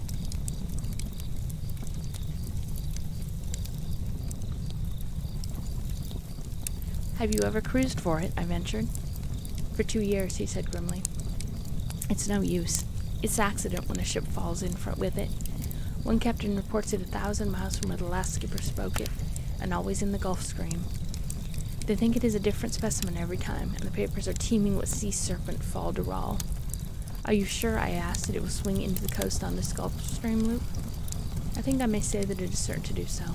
I experimented with a dead right whale. You may have heard of its coming ashore here last summer." "I think I did," said I, with a faint smile. "The thing had poisoned the air for miles around." "But," I continued, "suppose it comes in the night." He laughed. "There I am lucky. Every night this month, and every day too, the current of the loop ran inland so far that even a porpoise might strand for at least 12 hours. Longer than that I have not experimented with. but I know that the shore trend of the loop runs along a long spur of this submerged volcanic mountain, and that anything heavier than a porpoise could scrape the bottom and be carried so slowly that at least 12 hours must lapse before the carcass could float again into deep water. There are chances of it stranding indefinitely, too, but I don't care to take those chances. That is why I have stationed you here, Dick. He glanced at the water, smiling to himself. There is another question I must ask, if you don't mind. Of course not, he said warmly. What are you digging for? Why, simply for exercise. The doctor told me I was killing myself with sedentary habits, so I decided to dig. I don't know a better exercise, do you? I suppose not, I murmured, rather red in the face. I wondered whether he'd mentioned fossils. Did Daisy tell you why we are making our papier-mâché Thermosaurus, he asked. I shook my head. We constructed that from measurements I took from the fossil remaining of the Thermosaurus in the Metropolitan Museum. Professor Bruce Stoddard made the drawings. We set it up here, all ready to receive the skin of the carcass that I am expecting. We had started towards home, walking slowly across the darkening dunes, shoulder to shoulder. The sand was deep, and walking was not easy. I wished, said I at last, that I knew why Miss Holroyd asked me not to walk on the beach. It's muscles fatiguing. That, said the professor, is a matter that I intend to discuss with you tonight. He spoke gravely, almost sadly. I felt that something of unparalleled importance was soon to be revealed, so I kept very quiet, watching the ocean out of the corner of my eyes.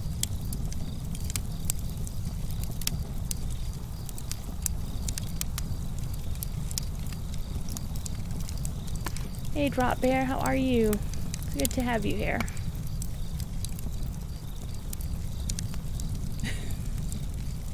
It's whoop, there it is.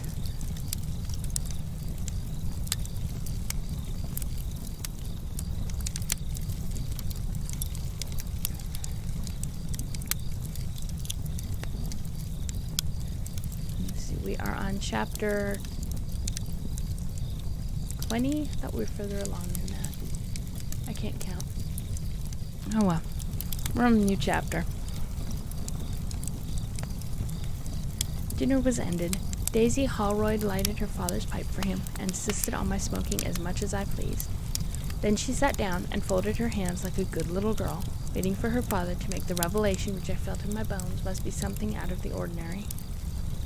The professor smoked for a while, gazing meditatively at his daughter. Then, fixing his gray eyes on me, he said, Have you ever heard of the Cree, that Australian bird, half parrot, half hawk, that destroys so many sheep in New South Wales? I asked. I nodded. The Cree kills a sheep by alighting on its back and tearing away the flesh with its hooked beak until a vital part is reached. You know that? Well, it has been discovered that the Cree had prehistoric prototypes. These birds were enormous creatures who preyed upon mammoths and mastodons, and even upon the great saurians. It has been conclusively proved that a few saurians have been killed by the ancestors of the Cree, but the favorite food of these birds was undoubtedly the Thermosaurus. It is believed that the birds attacked the eyes of the Thermosaurus, and when, as was its habit, the mammoth creature turned on its back to claw them, they fell upon the thinner scales of its stomach armor and finally killed it. This, of course, is a theory, but we have almost absolute proofs of its correctness. Now, these two birds are known among scientists as the ecaf bird and the uilik. The names are Australian, in which country most of the remains have been unearthed. They lived during the Carboniferous period. Now, it is not generally known, but the fact is that in 1801, Captain Ransom of the British exploring vessel Gull purchased from the natives of Tasmania the skin of an ecaf bird that could not have been killed more than 24 hours previous to its sale. I saw this skin in the British Museum. It was labeled Unknown Bird, probably extinct. It took me exactly a week to satisfy myself that it was actually the skin of an ecaf bird. But that is not all, Dick, continued the professor, excitedly. In 1854, Admiral Stewart, of our own Navy, saw the carcass of a strange gigantic bird floating along the southern coast of Australia. Sharks were after it, and before a boat could be lowered, these miserable fish got it. But the good old Admiral secured a few feathers and sent them to the Smithsonian. I saw them. They were not even labeled, but I knew they were feathers from the ecaf bird or its near relative, the uilik. I had grown so interested that I had leaned far across the table. Daisy, too, bent forward. It was only when the professor paused for a moment that I noticed how close together our heads were, Daisy's and mine. I don't think she realized it. She did not move. Now comes the important part of this long discourse, said the professor, smiling at our eagerness. Ever since the carcass of our derelict thermosaur was first noticed, every captain who has seen it has also reported the presence of one or more gigantic birds in the neighborhood. These birds, at a great distance, appeared to be hovering over the carcass, but on the approach of a vessel they disappeared. Even in mid-ocean they were observed. When I heard about it, I was puzzled. A month later, I was satisfied that neither the ecaf bird nor the oilik was extinct. Last Monday, I knew that I was right. I found 48 distinct impressions of the huge 7-toed claw of the ecaf bird on the beach here at Pine Inlet. You may imagine my excitement. I succeeded in digging up enough wet sand around one of those impressions to preserve its form. I managed to get it into a soap box, and now it is there in my shop. The tide rose too rapidly for me to save the other footprints. I shuddered at the possibility of a clumsy misstep on my part obliterating the impression of the oilik. That is the reason that my daughter warned you off the beach, he said mildly. Hanging would have been too good for the vandal who destroyed such priceless prizes, I cried out in self-reproach. Daisy Holroyd turned a flushed face to mine and impulsively laid her hand on my sleeve. How could you know, she said. It's all right now, said her father, emphasizing each word with a gentle tap of his pipe bowl on the table edge. Don't be hard on yourself, Dick. You do yeoman's service yet. It was nearly midnight, and still we chatted about the Thermosaurus, the ecaf bird, and the oilik, eagerly discussing the probability of the great reptile's carcass being in the vicinity. That alone seemed to explain the presence of these prehistoric birds at Pine Inlet. Do they ever attack human beings? I asked. The professor looked startled. Gracious, he exclaimed, I never thought of that. And Daisy running about out of doors. Dear me. It takes a scientist to be an unnatural parent. His alarm was half real, half assumed, but all the same he glanced gravely at us both, shaking his handsome head, absorbed in thought. Daisy herself looked a little doubtful. As for me, my sensations were distinctly queer. It is true, said the professor, frowning at the wall, that human remains have been found associated with the bones of the ecaf bird. I don't know how intimately. It is a matter to be taken into most serious consideration. The problem can be solved, said I, in several ways. One is to keep Miss Holroyd in the house. I shall not stay in, cried Daisy indignantly. We all laughed, and her father assured her that she should not be abused. Even if I did stay in, she said, one of these birds might alight on Master Dick. She looked saucily at me as she spoke, but turned crimson when her father observed quietly. You don't seem to think of me, Daisy. Of course I do, she said, getting up and putting both arms around her father's neck. But Dick, as you call him, is so helpless and timid. My blissful smile froze on my lips. Timid, I repeated. She came back to the table, making me a mocking reverence. Do you think I am to be laughed at with impunity? She said. What are your other plans, Dick? Asked the professor. Daisy, let him alone, you little tease. One is to haul a lot of cast-iron boilers along the dunes, I said. If the birds come when the carcass floats in, and if they seem disposed to trouble us, we could crawl into the boilers and be safe. Why, that is really brilliant, cried Daisy. Be quiet, my child. Dick, the plan is sound and sensible and perfectly practicable. McPeak and Frisbee shall go for a dozen loads of boilers tomorrow. It will spoil the beauty of the landscape, said Daisy, with a taunting nod to me. And Frisbee will probably attempt to cover them with bill posters, I added, laughing. That, said Daisy, I shall prevent even at the cost of his life. And she stood up, looking very determined. Children, protested the professor. Go to bed, you bother me. Then I turned deliberately to Miss Holroyd. Good night, Daisy, I said. Good night, Dick, she said very gently.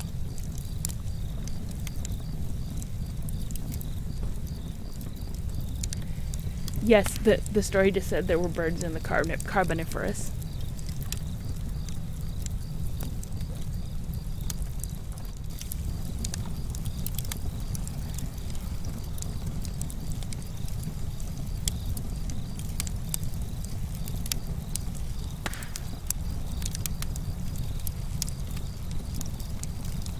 The week passed quickly for me, leaving but few definite impressions. As I looked back to it now, I could see the long stretch of beach burning in the fierce sunlight, but endless meadows with the glimmer of water in the distance, the dunes, the twisted cedars, the leagues of scintillating ocean, rocking, always rocking. In the starlit nights, the curlew came in from the sandbars by twos and threes. I could hear their querulousest call as I lay in bed thinking. All day long the little ringnecks whistled from the shore. The plover answered them from distant, lonely inland pools. The great white gulls drifted like feathers upon the sea. One morning, towards the end of the week, I was strolling along the dunes. Let's try that sentence again.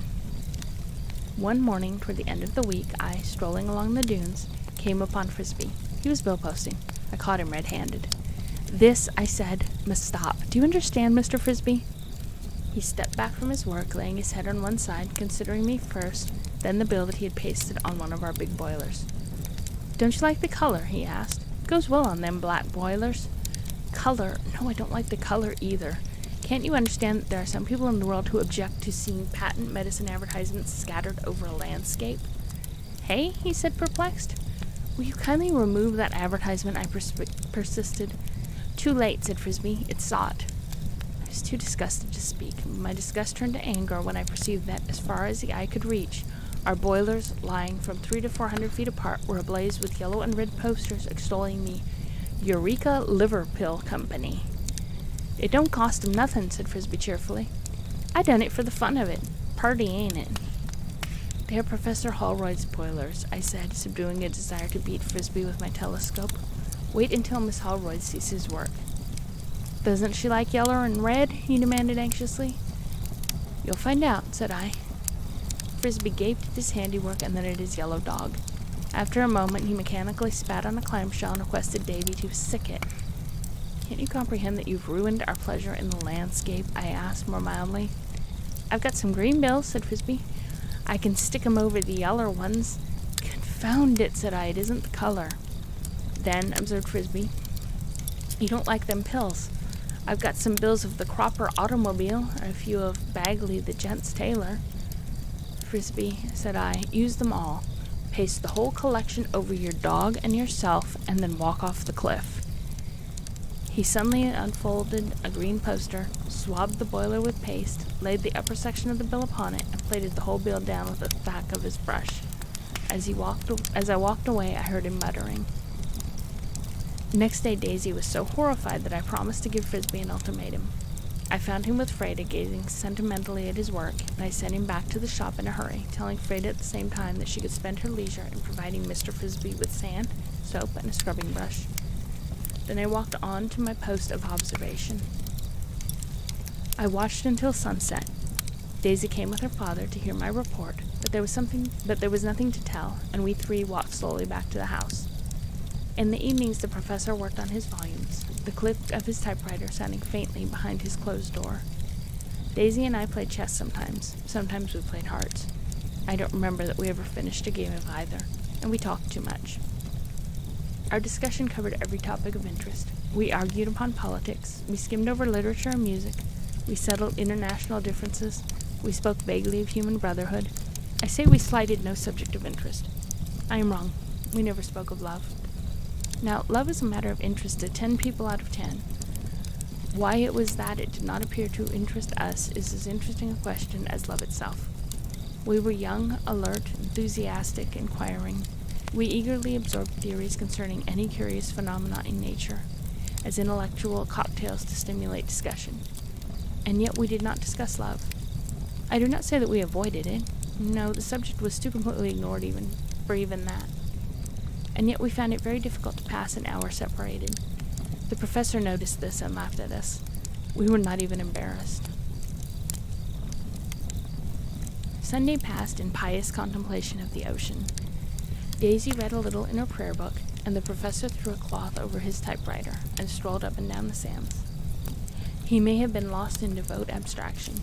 He may have been looking for footprints. As for me, my mind was very serene, and I was more than happy.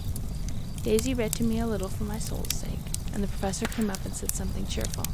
He also examined the magazine of my Winchester. That night, too, Daisy took her guitar to the sands and sang one or two Basque hymns. Unlike us, the Basques do not take their pleasures sadly. One of their pleasures is evidently religion. The big moon came up over the dunes and stared at the sea until the surface of every wave trembled with radiance. A sudden stillness fell across the world. The wind died out. The foam ran noiselessly across the beach. The cricket's rune was stilled. I leaned back, dropped one hand upon the sand. It touched another's hand, soft and cool. After a while, the other hand moved slightly, and I found that my own had closed above it. Presently, one finger stirred a little. Only one, for our fingers were interlocked. On the shore, the foam froth bubbled and winked and glimmered in the moonlight. A star fell from the zenith, showering the night with incandescent dust. If our fingers lay interlaced between us, her eyes were calm and serene as always, wide open, fixed upon the depths of a dark sky, and when her father rose and spoke to us, she did not withdraw her hand. "Is it late?" she asked dreamily. "It is midnight, little daughter." I stood up, still holding her hand, and aided her to rise, and when at the door I said good night, she turned and looked at me for a little while in silence, then passed into her room slowly, with head still turned towards me.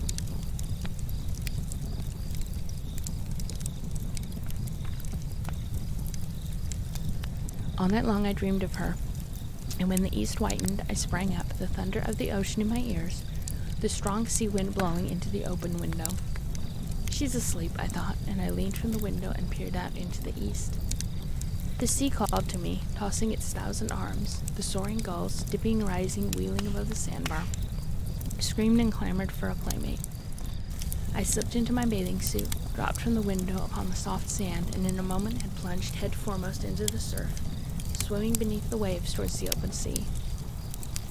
Under the tossing ocean, the voice of the waters was in my ears, a low, sweet voice, intimate, mysterious.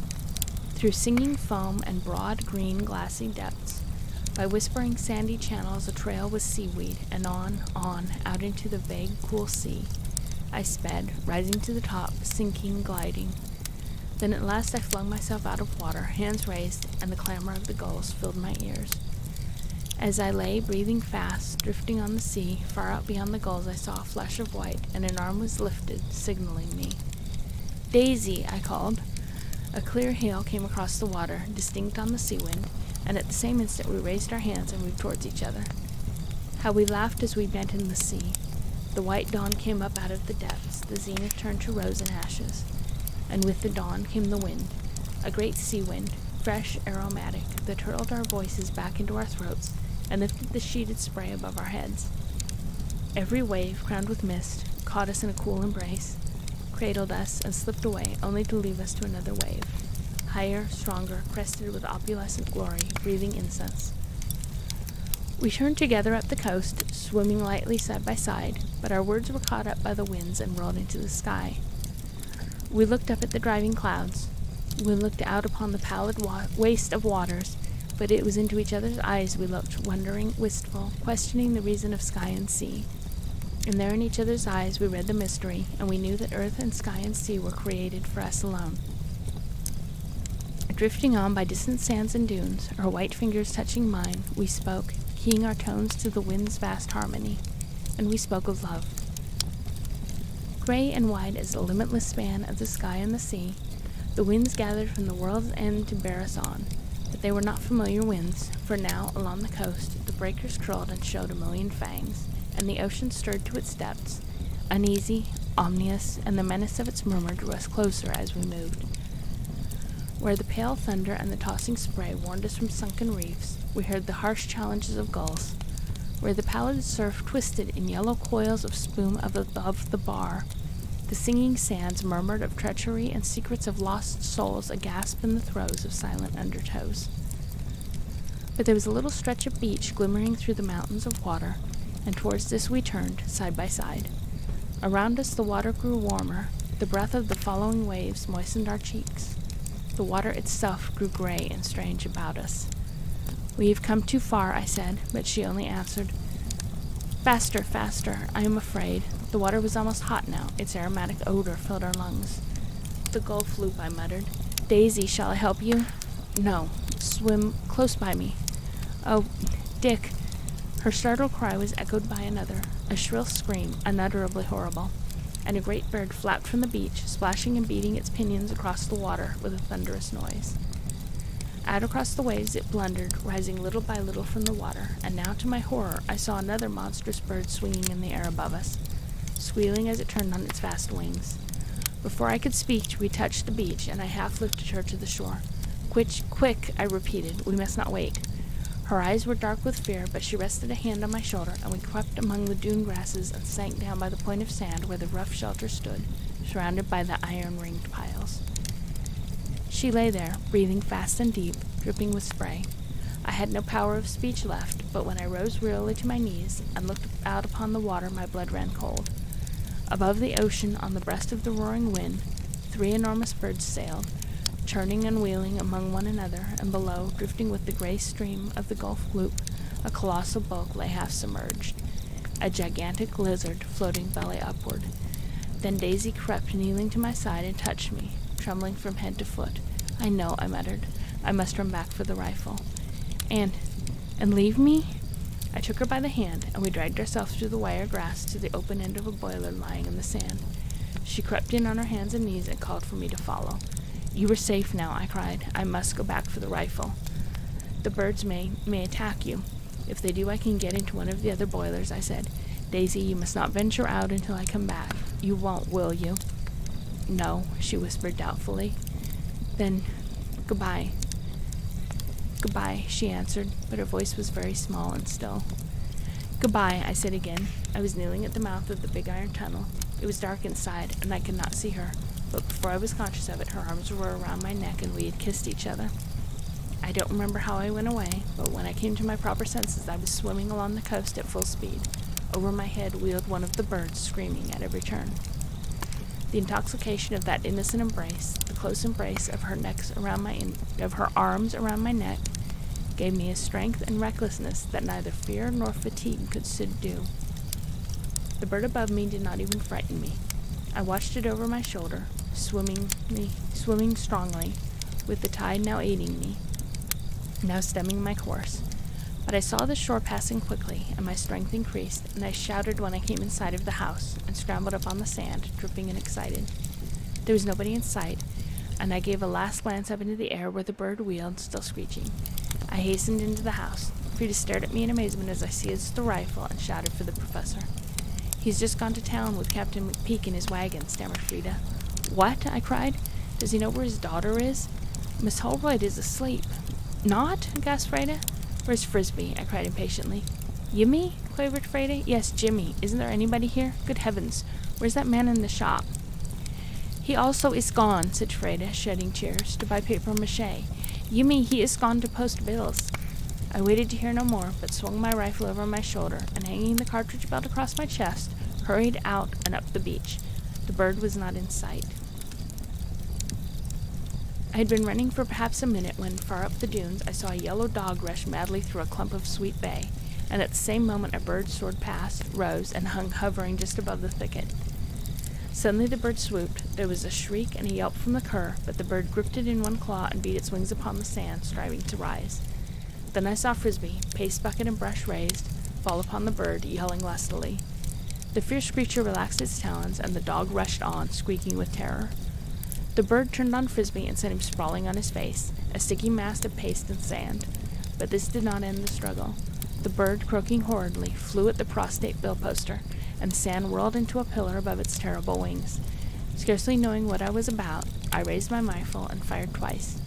A scream echoed each shot, and the bird rose heavily in a shower of sand, but 2 bullets were embedded in that mass of foul feathers, and I saw the wires and scarlet tape uncoiling on the sand at my feet. In an instant I seized them and passed the ends around a cedar tree, hooking the clasp tight. Then I cast one swift glance upward, where the bird whirled and screeched, anchored like a kite to a pulleym wire.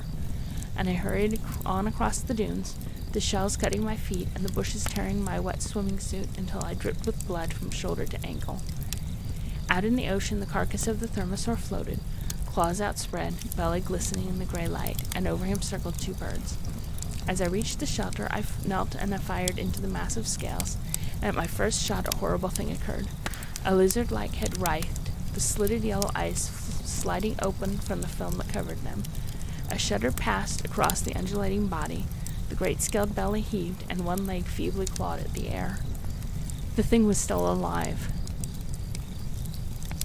Crushing back the horror that almost paralyzed my hands, I planted shot after shot into the quivering reptile, while it writhed and clawed, striving to turn over and dive, and at each shot the black blood spurted in long, slim jets across the water.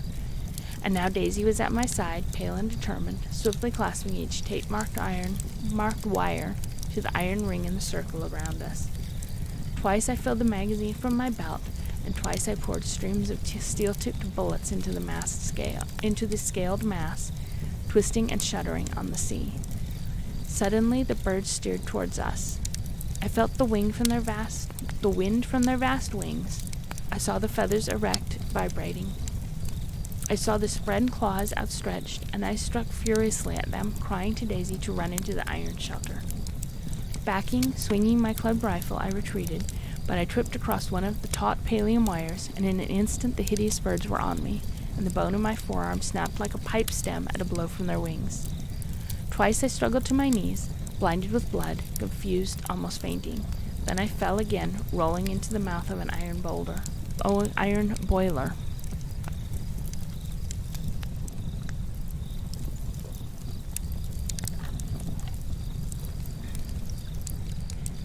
No, Davy is the dog. Frisbee is the guy who posts bills everywhere. And yes, his story lies. Just sad. It lies. When I struggled back to consciousness, Daisy knelt silently beside me, while Captain McPeak and Professor Holroyd bound up my shattered arm, talking excitedly. The pain made me faint and dizzy. I tried to speak and could not. At last they got me to my feet and into the wagon, and Daisy came too, and crouched beside me, wrapped in oilskins to her eyes. Fatigue, lack of food, and excitement had combined with wounds and broken bones to extinguish the last atom of strength in my body, but my mind was clear enough to understand that the trouble was over and the Thermosaurus safe.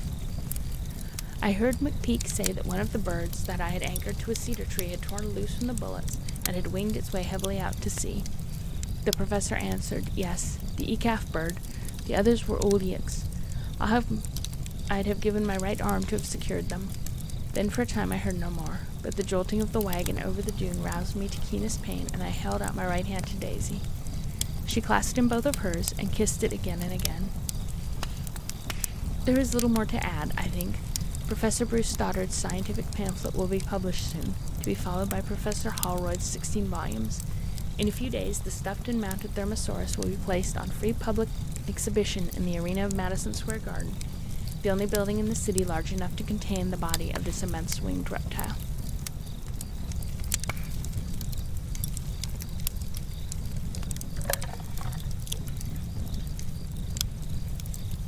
The young man hesitated, looking long and earnestly at Miss Barrison. "Did you marry her?" she asked softly. "You wouldn't believe it," said the young man earnestly. "You wouldn't believe it after all that happened if I should tell you that she married Professor Bruce Stoddard of Columbia, would you?" "Yes, I would," said Miss Barrison. "You never can tell what a girl will do." "That story of yours," I said, "is to me the most wonderful and valuable contribution to nature study that it has ever been my fortune to listen to. You are fitted to write. It is your sacred mission to produce. Are you going to?" "I am writing," said the young man quietly, "a nature book. Sir Peter Graves' magnificent monograph on the speckled titmouse inspired me, but nature study is not what I have chosen as my life's mission." He looked dreamily across at Miss Barrison. "No, not natural phenomena," he repeated, "but unnatural phenomena. What Professor Hyssop has done for Columbia, I shall attempt to do for Harvard. In fact, I have already accepted the chair of psychical phenomena at Cambridge." I gazed upon him with intense respect. "A personal experience revealed to me my life's work," he went on, thoughtfully stroking his blonde mustache. "If Miss Barrison would care to hear it." "Please tell me," she said sweetly. "I shall have to relate it clothed in that artificial garb known as literary style," he explained deprecatingly. "It doesn't matter," I said. "I never noticed any style at all in your story of the Thermosaurus."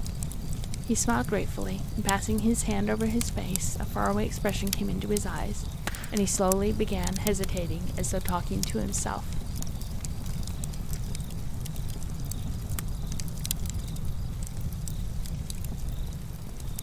It was high noon in the city of Antwerp.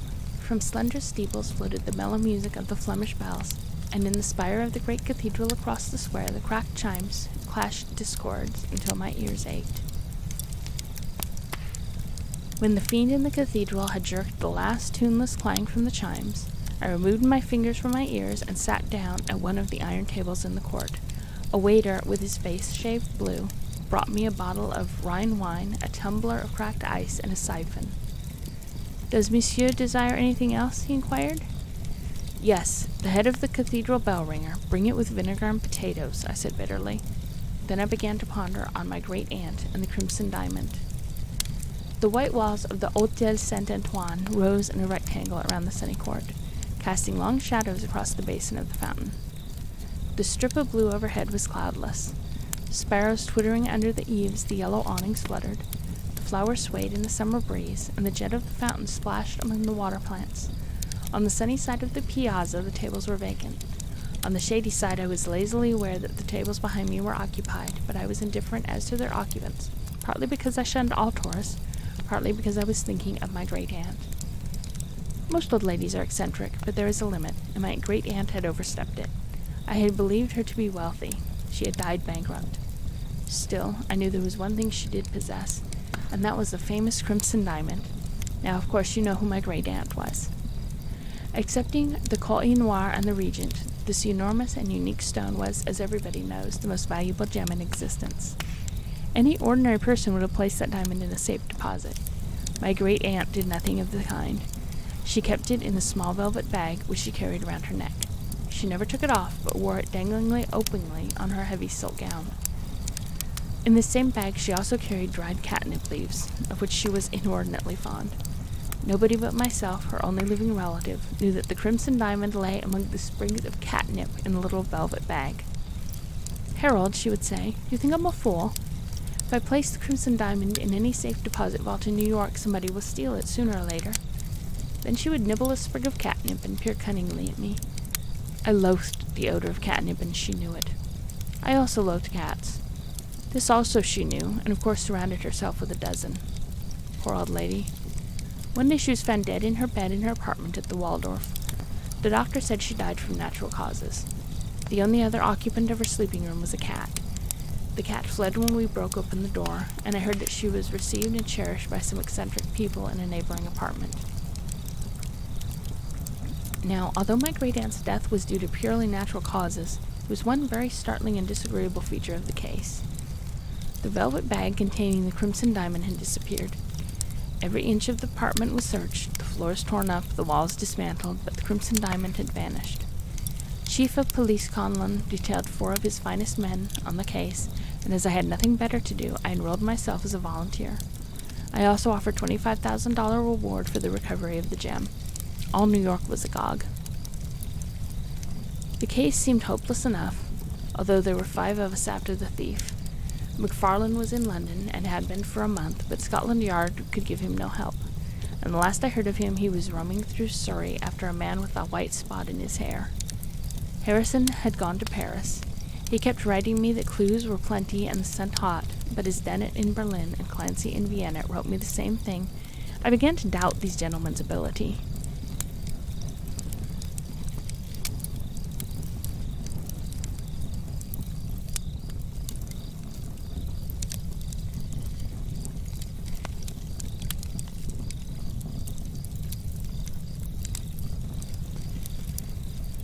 "You say," I answered Harrison, "that the fellow is a Frenchman, and that he is now concealed in Paris. But Dennett writes me the same mail that the thief is undoubtedly a German and was seen yesterday in Berlin. Today I received a letter from Clancy, assuring me that Vienna holds the culprit and that he is an Austrian from Trieste. Now, for heaven's sake," I ended, "let me alone and stop writing me letters until you have something to write about." The night clerk at the Waldorf had furnished us with our first clue. On the night of my aunt's death, he had seen a tall, grave-faced man hurriedly leave the hotel. As the man passed the desk, he removed his hat and mopped his forehead, and the night clerk noticed that in the middle of his head was a patch of hair as white as snow.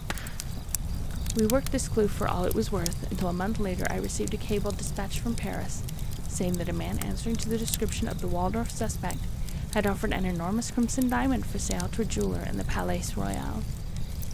Unfortunately, the fellow took fright and disappeared before the jeweler could send for the police, and since that time McFarlane in London, Harrison in Paris, Dennett in Berlin, and Clancy in Vienna had been chasing men with white patches on their hair until no gray-headed patriarch in Europe was free from suspicion. I myself had sleuthed it through England, France, Holland, and Belgium, and now I found myself in Antwerp at the Hôtel Saint-Antoine without a clue that promised anything except another outrage on some respectable white-haired citizen. The case seemed hopeless enough, unless the thief tried again to sell the gem. Here was our only hope, for unless he cut the stone into smaller ones, he had no chance of selling it than he would have had if he had stolen the Venus of Milo and peddled her about the Rue de Seine. Even were he to cut up the stone, no respectable gem collector or jewelry would buy a crimson diamond without first notifying me. For although a few red stones are known to collectors, the color of the crimson diamond was absolutely unique, and there was little probability of an honest mistake. Thinking of all these things, I sipped my Rhine wine in the shadow of the yellow awnings. A large white cat came sauntering by and stopped in front of me to perform her toilet until I wished she would go away. After a while she sat up, licked her whiskers, yawned once or twice, and was about to stroll on when, catching sight of me, she stopped short and looked me squarely in the face.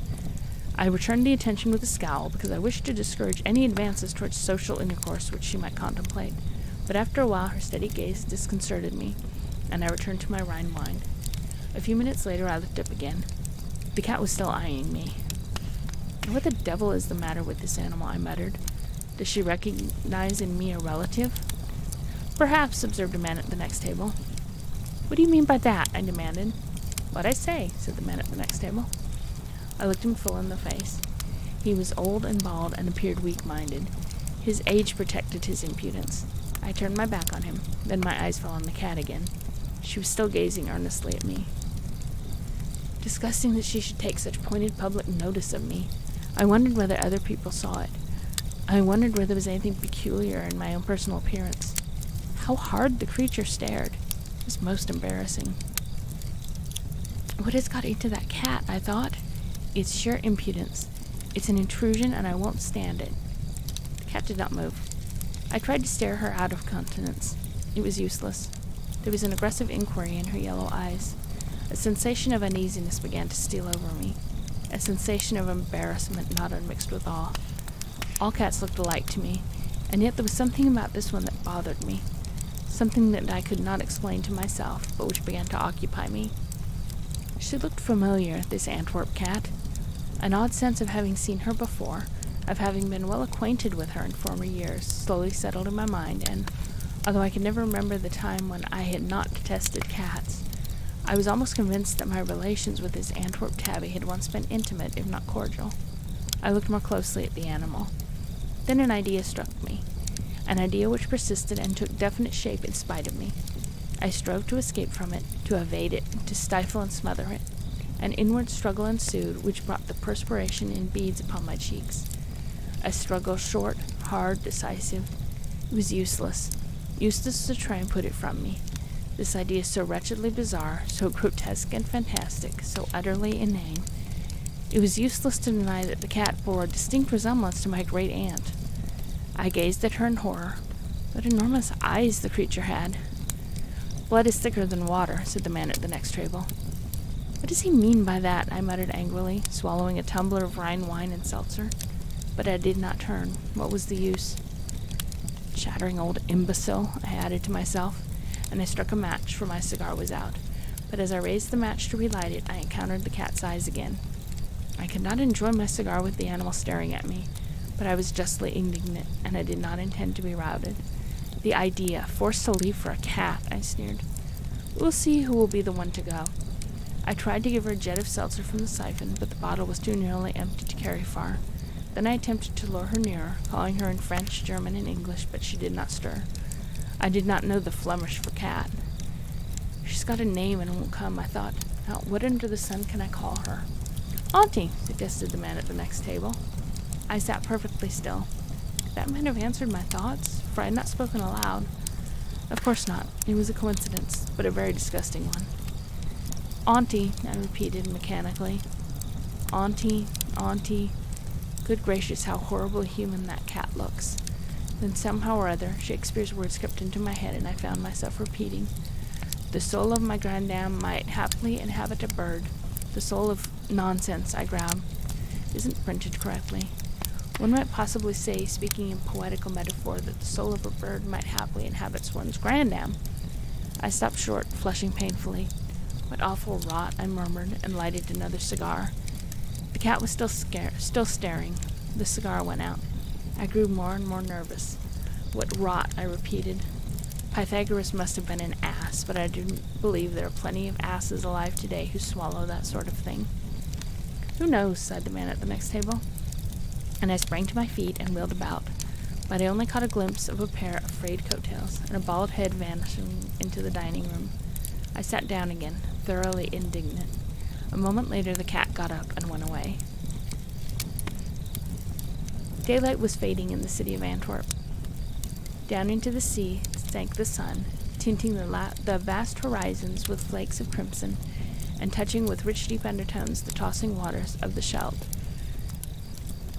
Its glow fell like a rosy mantle over red-tiled roofs and meadows, and through the haze the spires of 20 churches pierced the air like sharp gilded flames. To the west and south the green plains, over which the Spanish armies tramped so long ago, stretched away until they met the sky. The enchantment of the afterglow had turned old Antwerp into fairyland, and sea and sky and plain were beautiful and vague as the night mist floated in the moats below. Along the sea-wall from the Rubens Gate all Antwerp strolled and chattered and flirted and sipped their Flemish wines from slender Flemish glasses or gossiped over crubs of foaming beer. From the Scheldt came the cries of sailors, the creaking of cordage, and the puff-puff of the ferry boats. On the bastions of the fortress opposite, a bugler was standing. Twice the mellow notes of the bugle came faintly over the water, then a great gun thundered from the ramparts, and the Belgian flag fluttered along the lanyards to the ground. I leaned listlessly on the seawall and looked down at the Scheldt below. A battery of artillery was embarking for the fortress. The tub-like transport lay hissing and whistling in the slip, and the stamping of horses, the rumbling of gun and caisson, and the sharp cries of the officers came plainly to the ear. When the last caisson was aboard and stowed, and the last trooper had sprung jingling to the deck, the transport puffed out into the Scheldt, and I turned away from the throng of promenaders and found a little table on the terrace, just outside of the pretty cafe. And as I sat down, I became aware of a girl at the next table. A girl all in white, the name ravishingly and distinctly pretty girl that I had seen before. In the agitation of the moment, I forgot my name, my fortune, my aunt, and the crimson diamond. All these I forgot in a purely human impulse to see clearly, and to that end I removed my monocle from my left eye. Some moments later I came to myself and feebly replaced it. It was too late. The mischief was done. I was not aware at first of the exact state of my feelings, for I had never been in love more than 3 or 4 times in all my life. But I did know that at her request I would have been proud to stand on my head or turn a flip-flap into the Scheldt. I did not stare at her, but I managed to see her most of the time when her eyes were in another direction. I found myself drinking something which a waiter brought, presumably upon my order, which I did not remember having given. Later I noticed that it was a loathsome drink, which the Belgians called American grog, but I swallowed it and lighted a cigarette. As the fragrant cloud rose in the air, a voice, which I recognized with a chill, broke into my dream of enchantment. Could he have been here all this while, there sitting beside that vision in white? His hat was off, and the ocean breezes whispered about his bald head. His frayed coat-tails were folded carefully over his knees, and between the thumb and forefinger of his left hand he balanced a bad cigar. He looked at me in a mildly cheerful way and said, "I know now."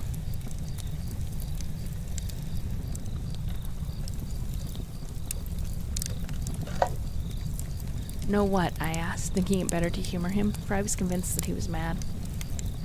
"I know why cats bite." This was startling. I hadn't an idea what to say. "I know why," he repeated. "Can you guess why?" There was a covert tone of triumph in his voice, and he smiled encouragement. "Come, try and guess," he urged. I told him that I was unequal to problems. "Listen, young man," he continued, folding his cattails closely about his legs. "Try to reason it out. Why should cats bite? Don't you know? I do." He looked at me anxiously. "You take no interest in this problem?" he demanded. "Oh, yes." "Then why do you not ask me why?" he asked, looking vaguely disappointed. "Well," I said in desperation, "why do cats bite? Hang it all," I thought, "it's like a burned cork show, and I'm Mr. Bones and he's Tambo." Then he smiled gently. "Young man," he said, Cats bite because they feed on catnip. I have reasoned it out. I stared at him in blank astonishment. Was this benevolent-looking old party poking fun at me? Was he paying me up for the morning snub? Was he a malignant and revengeful old party, or was he merely feeble-minded? Who might he be? What was he doing here in Antwerp? What was he doing now? For the Baldwin had turned familiarly to the beautiful girl in white. "Wilhelmina," he said, "do you feel chilly?" The girl shook her head. "Not in the least, Papa." Her father, I thought. Her father, thank God. God she did not say pauper. "I have been to the zoo today," announced the Baldwin, turning towards me. "Ah, indeed," I observed. I trust you enjoyed it." "I've been contemplating the apes," he continued dreamily. "Yes, contemplating the apes."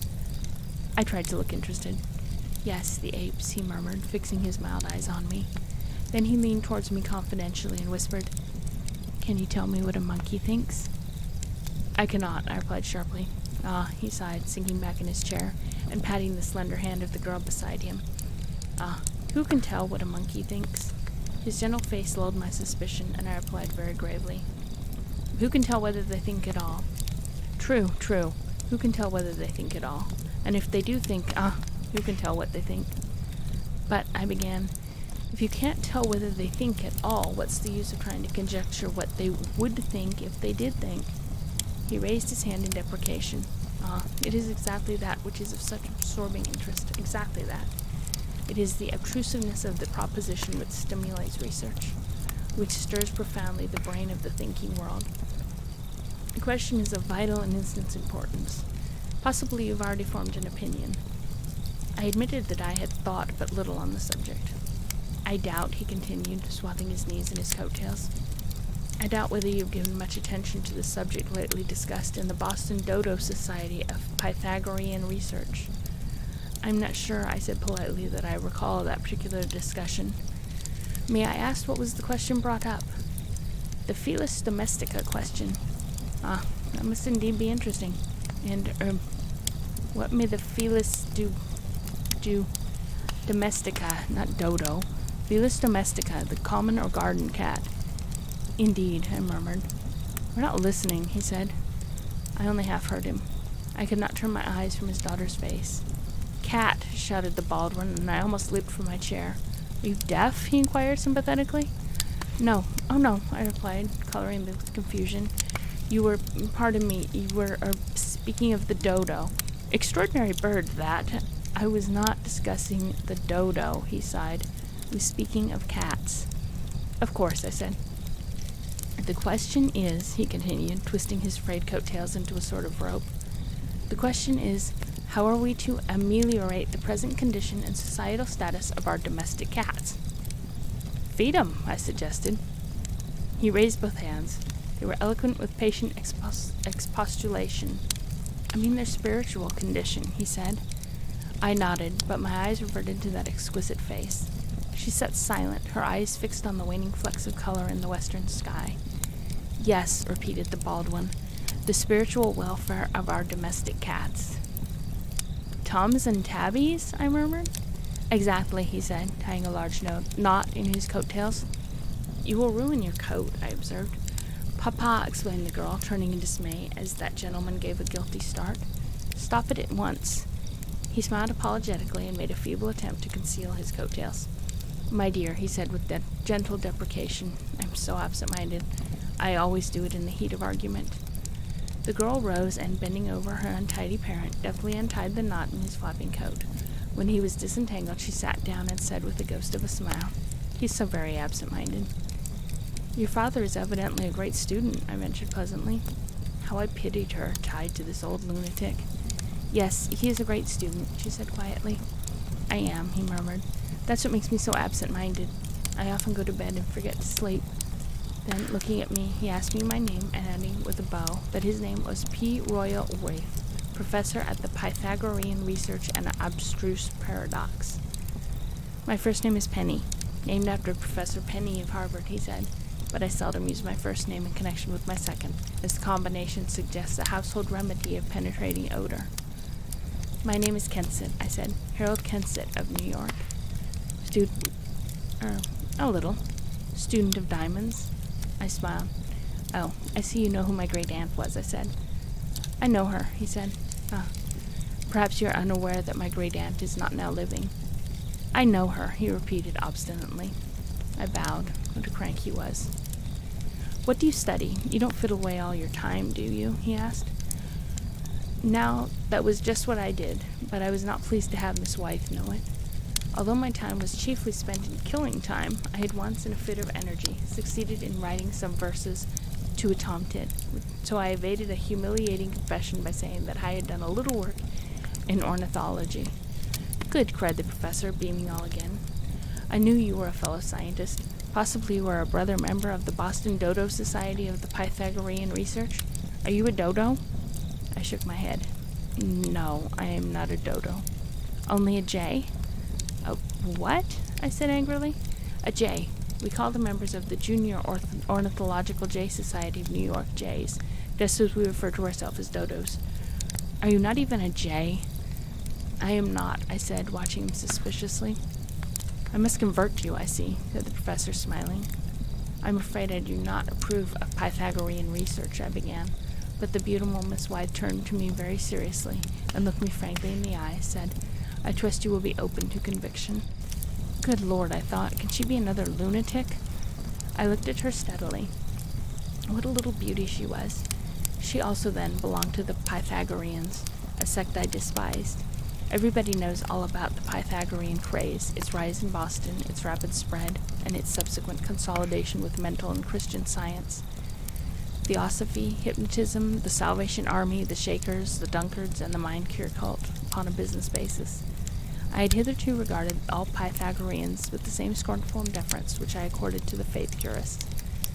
Being a member of no particular church, I was scarcely prepared to take any of them seriously. Least of all did I approve of the business basis, and I looked very much askance indeed at the Scientific and Religious Trust Company, duly incorporated and generally known as the Pythagorean Trust, which, consolidating with mind curists, faith curists, and other flourishing salvation syndicates, actually claimed a place among ordinary trusts, and at the same time pretended to be a control over man's future life. No, I could never listen. I was ashamed of even entertaining the notion, and I shook my head. No, Miss Wythe, I'm afraid I do not care to listen to any reasoning on this subject. Don't you believe in Pythagoras? Demanded the professor, subduing his excitement with difficulty and adding another knot to his coat tail. No, I said, I do not. How do you know you don't? Inquired the professor. Because, I said firmly, it is nonsense to say that the soul of a human being can inhabit a hen. Put it in a more simplified form, insisted the professor. Do you believe the soul of a hen can inhabit a human being? No, I don't. Did you ever hear of a hen-pecked man? Cried the professor, his voice ending in a shout. I nodded, intensely annoyed. Will you listen to reason, then? He continued eagerly. No, I began, but I caught Miss Wythe's blue eyes fixed on mine with an expression so sad, so sweetly appealing, that I faltered. Yes, I will listen, I said faintly. Will you become my pupil? Insisted the professor. I was shocked to find myself wavering, but my eyes were looking into hers, and I could not disobey what I read there. The longer I looked, the greater inclination I felt to waver. I saw that I was going to give in, and strangest of all, my conscience did not trouble me. I felt it coming. A sort of mild exhilaration took possession of me. For the first time in my life I became reckless. I even gloried in my recklessness. Yes, yes, I cried, leaning eagerly across the table.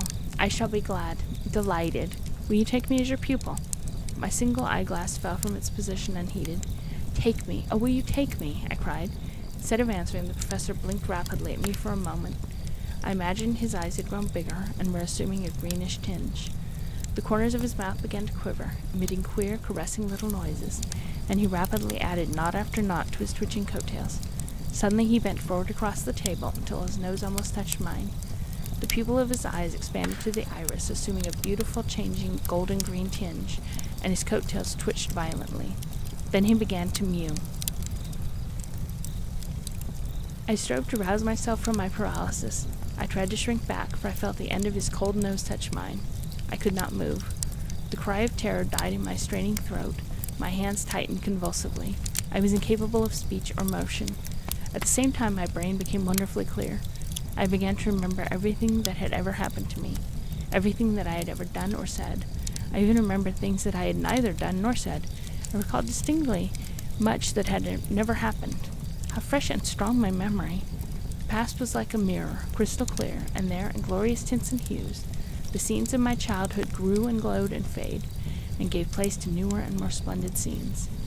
For a moment, the episode of the cat at the Hotel Saint-Ouen flashed across my mind. When it vanished, a chilly stupor slowly clouded my brain. The scenes, the memories, the brilliant colors faded, leaving me enveloped in a gray vapor, through which the two great eyes of the professor twinkled with a murky light. A peculiar longing stirred me, a strange yearning for something, I knew not what, but oh, how I longed and yearned for it. Slowly, this indefinite, incomprehensible longing became a living pain. Ah, how I suffered, and how the vapor seemed to crowd around me. Then at a great distance I heard her voice, sweet, imperative. "Meow," she said. For a moment I seemed to see the interior of my own skull, lighted as by a flash of fire, the rolling eyeballs veined in scarlet, the glistening muscles quivering along the jaw, the human masses of the convoluted brain, then awful darkness, a darkness almost tangible, an utter blackness, through which now seemed to creep a thin silver thread like a river crawling across a world, like a thought gliding to the brain, like a song, a thin sharp song which some distant voice was singing, which I was singing, and I knew that I was mewing. I threw myself back in my chair and mewed with all my heart. Oh, that heavy load which was lifted from my breast. How good, how satisfying it was to mew, and how I did meowl and meowl. I gave myself up to it heart and soul. My whole being thrilled with the passionate outpourings of a spirit freed. My voice trembled in the upper bars of a feline love song, quavered, descended, swelling again into an intimation that I brooked no rival, and ended with a magnificent crescendo. I finished, somewhat abashed, and glanced askance at the professor and his daughter, but the one sat nonchalantly disentangling his coattails, and the other was apparently absorbed in the distant landscape. Evidently they did not consider me ridiculous. Flushing painfully, I turned in my chair to see how my grievous solo had affected the people on the terrace. Nobody even looked at me. This, however, gave me little comfort, for as I began to realize what I had done, my mortification and rage knew no bounds. I was ready to die of shame. What on earth had induced me to mew? I looked wildly about for escape. I would leap up, rush home to bury my burning face in my pillows, and later, in the friendly cabin of a homeward-bound steamer, I would fly at once. Woe to the man who blocked my way. I stared at my feet, but at that moment I caught Miss White's eyes fixed on mine. "Don't go," she said. What in heaven's name lay in those blue eyes? I slowly sank back into my chair. Then the professor spoke. "Wilhelmina, I have just received a dispatch." "Where from, Papa?" "From India. I'm going at once." She nodded her head without turning her eyes from the sea. "Is it important, Papa?" "I should say so. The cashier of the local trust has compromised an astral body and has squandered on her all our funds, including a lot of first mortgages on Nirvana. I suppose he's been dabbling in futures and is short in his accounts. I shan't be gone long."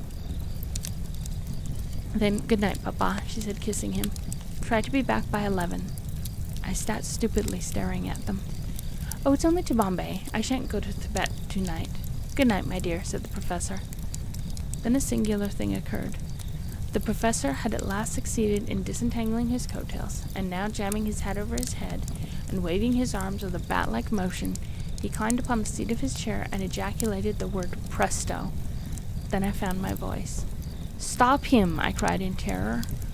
"Presto! Presto!" shouted the professor, balancing himself on the edge of his chair and waving his arms majestically, as if preparing for a sudden flight across the Scheldt, and firmly convinced that he not only meditated it, but was perfectly capable of attempting it. I covered my eyes with my hands. "Are you ill, Mr. Kensett?" asked the girl quietly. I raised my hands indignantly. "Not at all, Miss White, only I'll bid you good evening, for this is the 19th century, and I'm a Christian." "So am I," she said. "So is my father." "The devil he is," I thought. Her next words made me jump. "Please do not be profane, Mr. Kensett." How did she know I was profane? I had not spoken a word. Could it be possible she was able to read my thoughts? This was too much, and I rose. I have the honor to bid you good evening, I said, and reluctantly turned to include the professor, expecting to see that gentleman balancing himself on the chair. The professor's chair was empty. Oh, said the girl, smiling, my father has gone. Gone? Where? To India, I believe. I sank helplessly into my own chair. I do not think he will stay very long. He promised to return by 11, she said timidly. I tried to realize the purport of it all. Gone to India? Gone? How? On a broomstick? Good heavens, I murmured. Am I insane? Perfectly, she said. And I am tired. You may take me back to the hotel. I scarcely heard her.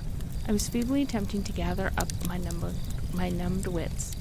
Slowly I began to comprehend the situation, to review the startling and humiliating events of the day. At noon, in the court of the Hôtel Saint-Antoine, I had been annoyed by a man and a cat. I had retired to my own room and had slept until dinner.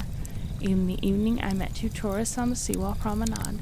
I had been beguiled into conversation, yes, into intimacy with those two tourists. I had had the intention of embracing the faith of Pythagoras. Then I had mewed like a cat with all the strength of my lungs. Now the male tourist vanishes and leaves me in charge of the female tourist, alone and at night in a strange city. And now the female tourist proposes that I take her home? With a remnant of self-possession, I groped for my eyeglass, seized it, screwed it firmly into my eye, and looked long and earnestly at the girl. As I looked, my eyes softened, my monocle dropped, and I forgot everything in the beauty and purity of the face before me. My heart began to beat against my stiff white waistcoat. Had I dared to think of this wonderful little beauty as a female tourist? Her pale, sweet face floated towards the sea and seemed to cast a spell upon the night. How loud my heart was beating. The yellow moon floated, half dipping in the sea, flooding land and water with enchanted lights. Wind and wave seemed to feel the spell of her eyes, for the breeze died away, the heaving Scheldt tossed noiselessly, and the dark Dutch lugers swung idly on the tide with every sail adrop. A sudden hush fell over land and water. The voices on the promenade were stilled. Little by little the shadowy throng, the terrace, the sea itself vanished, and I only saw her face, shadowed against the moon.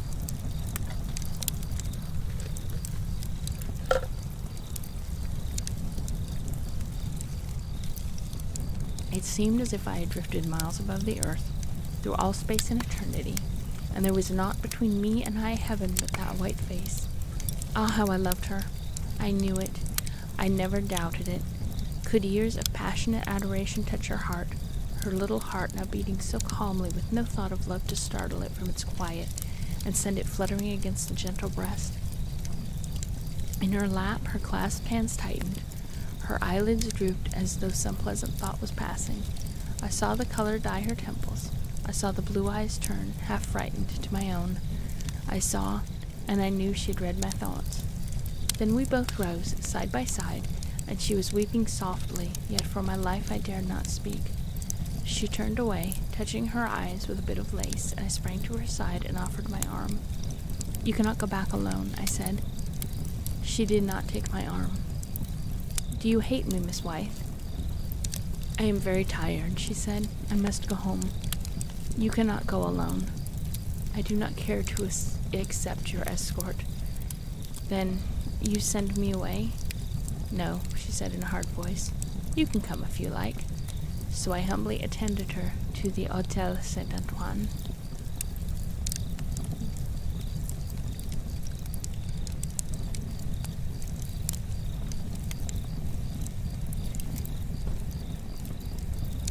Yeah, I'm not, there was something in that wine the guy was drinking, obviously. The cat got a job as a ship's cat to cross the Atlantic to get to Antwerp, saw the nephew and wanted to confess its murderous theft.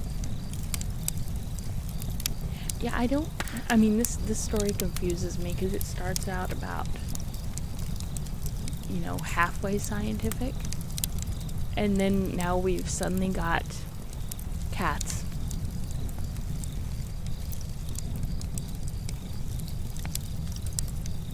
Let's see how much.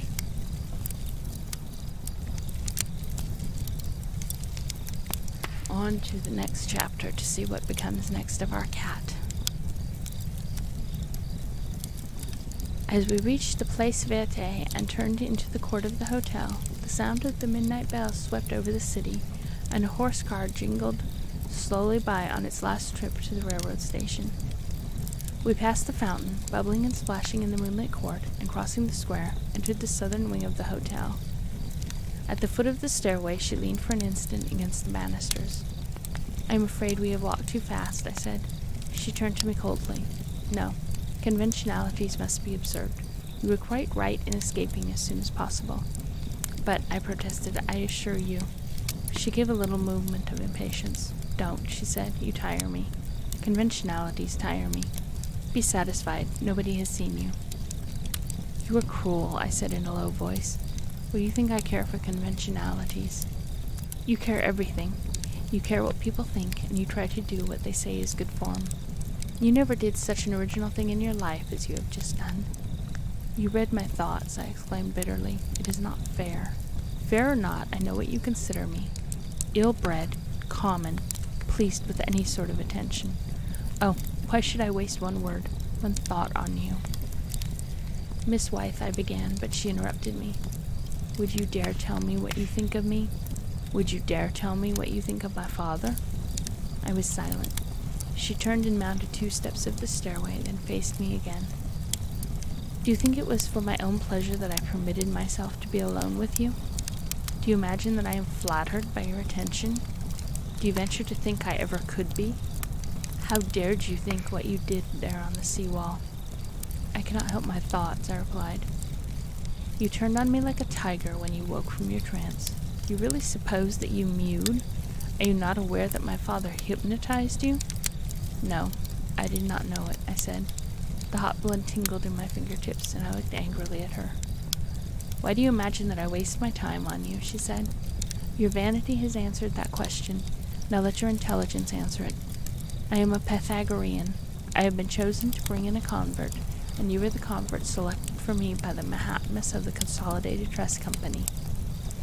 I have followed you from New York to Antwerp, as I was bidden, but now my courage fails, and I shrink from fulfilling my mission, knowing you to be the type of man you are. If I could give it up, if I could only go away, never, never again to see you. I fear they will not permit it until my mission is accomplished. Why was I chosen? I with a woman's heart and a woman's pride. I hate you." Fenmill, thank you for the bits. That was very generous of you. Bed calls. You a good stream. Aw, thank you so much. Have a good night. Have a good sleep.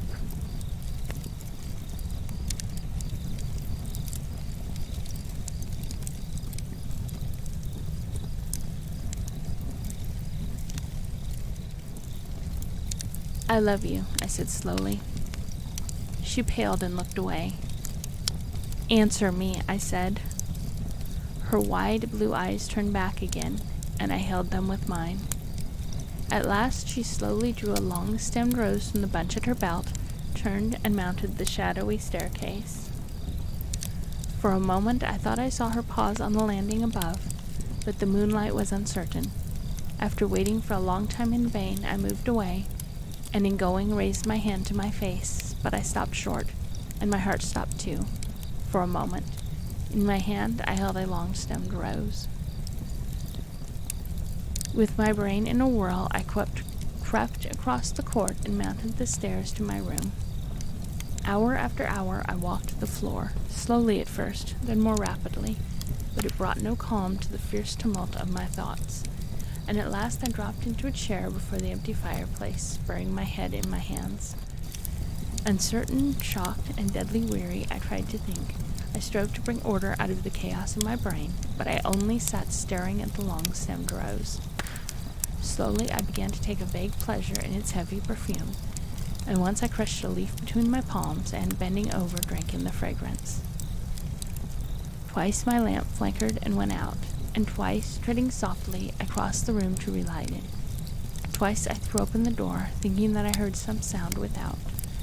How close the air was! How heavy and hot! And what was that strange, subtle odor which had insensibly filled the room? It grew stronger and more penetrating, and I began to dislike it, and to escape it I buried my nose in the half-opened rose. Horror! The odor came from the rose, and the rose itself was no longer a rose, not even a flower now. It was only a bunch of catnip, and I dashed it to the floor and ground it under my heel. "Mountebank!" I cried in a rage. My anger grew cold, and I shivered, drawn perforce to the curtained window. Something was there, outside. I could not hear it, for it made no sound, but I knew it was there, watching me. What was it? The damp hair stirred on my head. I touched the heavy curtains. Whatever was outside them sprang up, tore at the window, and then rushed away. Feeling very shaky, I crept to the window, opened it, and leaned out. The night was calm. I heard the fountain splashing in the moonlight, and the sea winds soughing through the palms. Then I closed the window and turned back into the room, and as I stood there a sudden breeze, which could not have come from without, blew sharply in my face, extinguishing the candle and sending the long curtains bellying out into the room. The lamp on the table lashed and smoked. The lamp on the table flashed and smoked and sputtered. The room was littered with flying papers and catnip leaves. Then the strange wind died away, and somewhere in the night a cat snarled. I turned desperately to my trunk and flung it open. Into it I threw everything I owned, pell-mell, closed the lid, locked it, and seizing my mackintosh and traveling bag, ran down the stairs, crossed the court, and entered the night office of the hotel. There I called up the sleepy clerk, settled my reckoning, and sent a porter for a cab. "Now," I said, "what time does the next train leave?" "The next train for where?" "Anywhere." The clerk locked the safe, and carefully keeping the desk between himself and me, motioned the office boy to look at the timetables. "Next train, 2:10, Brussels, Paris," read the boy. At that moment the cab rattled up by the cabstone, and I sprang in while the porter tossed my traps on top. Away we bumped over the stony pavement, past street after street lighted dimly by tall gas lamps, and alley after alley, brilliant with the glare of villainous all-night cafe concerts.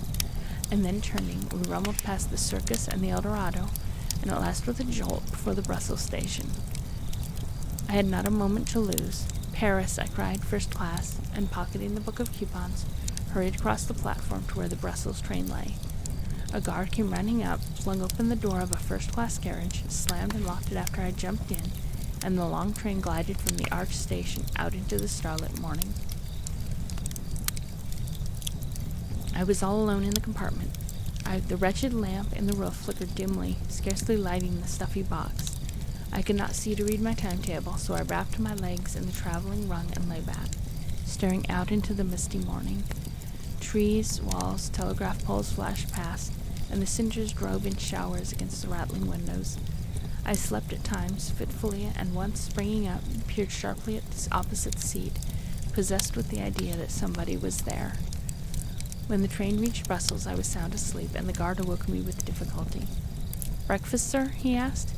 "Anything," I sighed, and stepped out to the platform, rubbing my legs and quivering. The other passengers were already breakfasting in the station cafe, and had joined them and managed to swallow a cup of coffee and a roll. The morning broke gray and cloudy, and I bundled myself into my mackintosh for a tramp along the platform. Up and down I stamped, puffing a cigar and digging my hands deep in my pockets, while the other passengers huddled into the warmer compartments of the train, or stood watching the luggage being lifted into the forward mail carriage. The wait was very long. The hands of the great clock pointed to 6, and still the train lay motionless along the platform. I approached a guard and asked him whether he knew whether anything was wrong. "Accident on the line," he replied.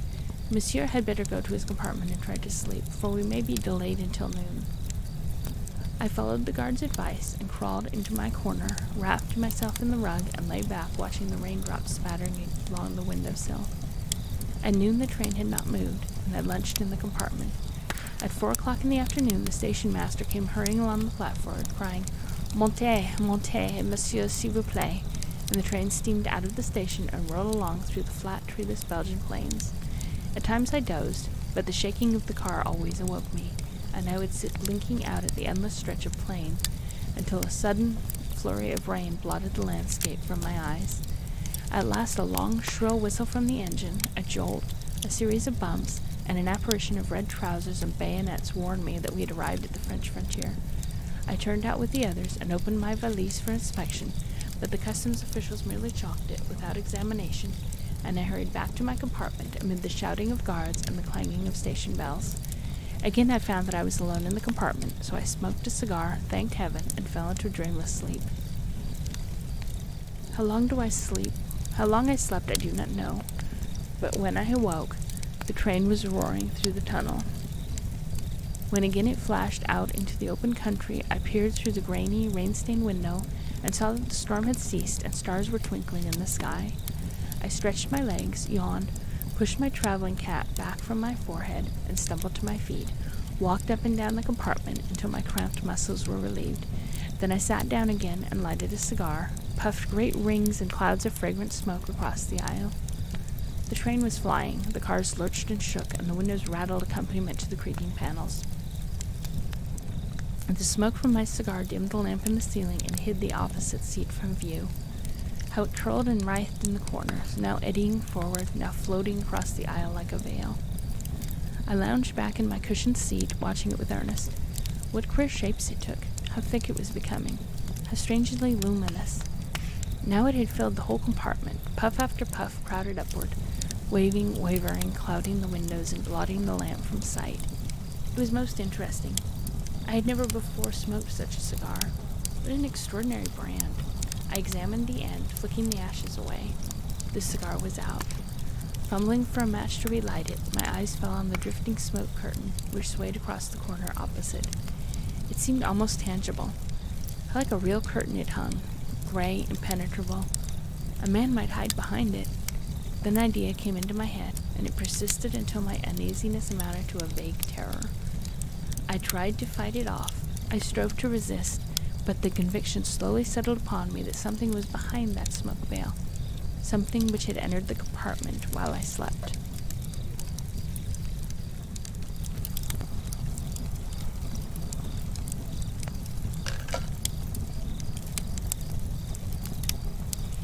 It can't be, I muttered, my eyes fixed on the musty drapery. The train has not stopped. The car creaked and trembled. I sprang to my feet and swept my arm through the veil of smoke.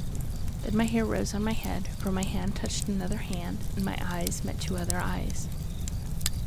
I heard a voice in the gloom, low and sweet, calling my name. I saw the eyes again, tender and blue. Soft fingers touched my own. "Are you afraid?" she said. My heart began to beat again, and my face warmed with returning blood. "It is only I," she said gently. I seemed to hear my own voice speaking as if at a great distance. "You here? Alone?" "How cruel of you," she faltered. "I am not alone." At the same instant my eyes fell upon the professor, calmly seated by the farther window. His hands were thrust into the folds of a corded and tasseled dressing gown, from beneath which peeped two enormous feet encased in carpet slippers. Upon his head towered a yellow nightcap. He did not pay the slightest attention to either me or his daughter, and, except for the lighted cigar which he kept shifting between his lips, he might have been taken for a wax dummy. Then I began to speak, feebly, hesitating like a child. "How did you come into this compartment? You do not possess wings, I suppose? You cannot have been here all the time. Will you explain? Explain to me? See, I ask you very humbly, for I do not understand. This is the 19th century, and these things don't fit in. I'm wearing a Dunlap hat. I've got a copy of the New York Herald in my bag. President Roosevelt is alive, and everything is so very unromantic in the world. Is this real magic? Perhaps I'm filled with hallucinations. Perhaps I'm asleep and dreaming. Perhaps you are not really here, nor I, nor anybody, nor anything." The train plunged into a tunnel, and when again it dashed out the other end of the cold wind blew furiously in my face from the farther window. It was wide open, and the professor has gone. "Papa has changed to another compartment," she said quietly. "I think perhaps you are beginning to bore him." Her eyes met mine, and she smiled. "Are you very much bewildered?" I looked at her in silence. She was very quiet. She sat very quietly, her hands clasped above her knee, her curly hair glittering to her girdle. A long robe, almost silvery in the twilight, clung to her young figure. Her bare feet were thrust deep into a pair of shimmering eastern slippers. When you fled, she sighed, I was asleep and there was no time to lose. I barely had a moment to go to Bombay to find Papa and return in time to join you. This is an East Indian costume. Still, I was silent. Are you shocked? She asked simply. No, I replied in a dull voice. I'm past that. You are very rude, she said, with the tears starting to her eyes. I do not mean to be. I only wish to go away. Away somewhere and find out what my name is. Your name is Harold Kensett. Are you sure? I asked eagerly. Yes. What troubles you? Is everything plain to you? Are you a sort of prophet and second sight medium? Is nothing hidden from you? I asked. Nothing, she faltered. My head ached and I clasped it to my hand. A sudden change came over her. I am human, believe me, she said with a piteous eagerness. Indeed, I do not seem strange to those who understand. You wonder because you left me at midnight in Antwerp and you wait to find me here. If, because I find myself reincarnated, endowed with senses and abilities which few at present possess, if I am so made, why should it seem strange? It is also natural to me. If I appear to you up here? Yes. Wilhelmina, I cried, can you vanish? Yes, she murmured. Does it seem to you unmaidenly? Great heaven, I groaned. Don't, she cried with tears in her voice. Oh, please don't. Help me to bear it. If you only knew how awful it is to be different from other girls, how mortifying it is to me to be able to vanish. Oh, how I hate and detest it all. Don't cry, I said, looking at her pityingly. Oh, dear me, she sighed. You shudder at the sight of me because I can vanish. I don't, I cried. Yes, you do. You abhor me. You shrink away. Oh, why did I ever see you? Why did I ever come into my life? What have I done in ages past that now reborn I suffer cruelly? Cruelly! What do you mean? I whispered. My voice trembled with happiness. Nothing. But you think me a fabled monster. Wilhelmina. My sweet Wilhelmina, I said. I don't think you a fabled monster. I love you. See? See? I am at your feet. Listen to me, my darling. She turned her blue eyes to mine. I saw tears sparkling on the curved lashes. Wilhelmina, I love you, I said again. Slowly, she raised her hands to my head and held it a moment, looking at me strangely. Then her face grew nearer to my own. Her glittering hair fell over my shoulder. Her lips rested on mine. In that long, sweet kiss, the beating of her heart answered mine, and I learned 1,000 truths, wonderful, mysterious, splendid. But when our lips fell apart, the memory of what I learned departed also. It was so very simple and beautiful, she sighed, and I never saw it. But the Mahatmas knew. They knew that my mission could only be accomplished through love. And it is, I whispered, for you shall teach me, your husband, and you will not be impatient. You will try to believe. I believe what you tell me, my sweetheart. Even about cats? Before I could reply, the furthest window opened, and a yellow nightcap, followed by the professor, entered from somewhere without. Wilhelmina sank back on her sofa, but the professor needed not to be told, and we both knew he was already busily reading our thoughts. For a moment there was a dead silence, long enough for the professor to grasp the full significance of what had passed. Then he uttered a single exclamation. Oh. After a while, however, he looked at me for the first time that evening, saying, Congratulate you, Mr. Kensett, I'm sure, tied several knots in the cord of his dressing gown, lighted a cigar, and paid no further attention to either of us. Some moments later he opened the window again and disappeared. I looked across the aisle at Wilhelmina. You may come over beside me, she said shyly.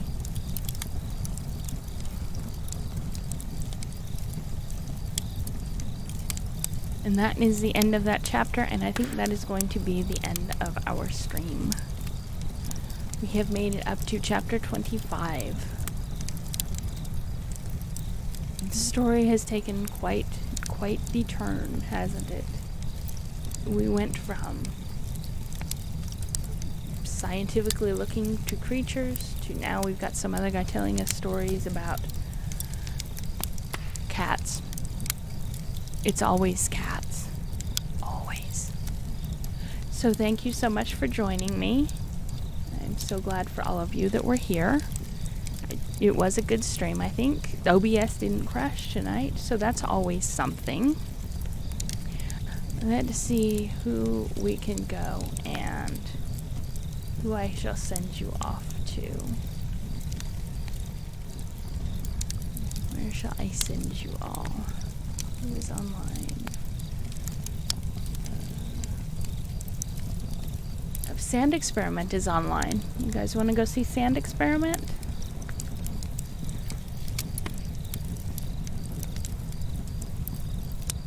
You take it easy too, Drop Bear. Thank you all for being here. I'm gonna try to stream again tomorrow and see if I can finish this story. And then after that, we will go on to Ozma of Oz.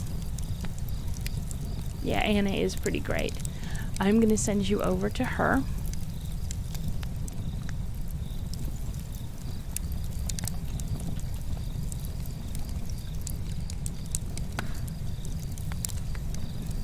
Thank you all again for hanging out, and I hope to see you tomorrow, and hopefully we will finish this book, because I think we're getting close to the end of it. So, good night everybody, or good morning. Enjoy your day. Take care. Thanks, and I'll see you all again later.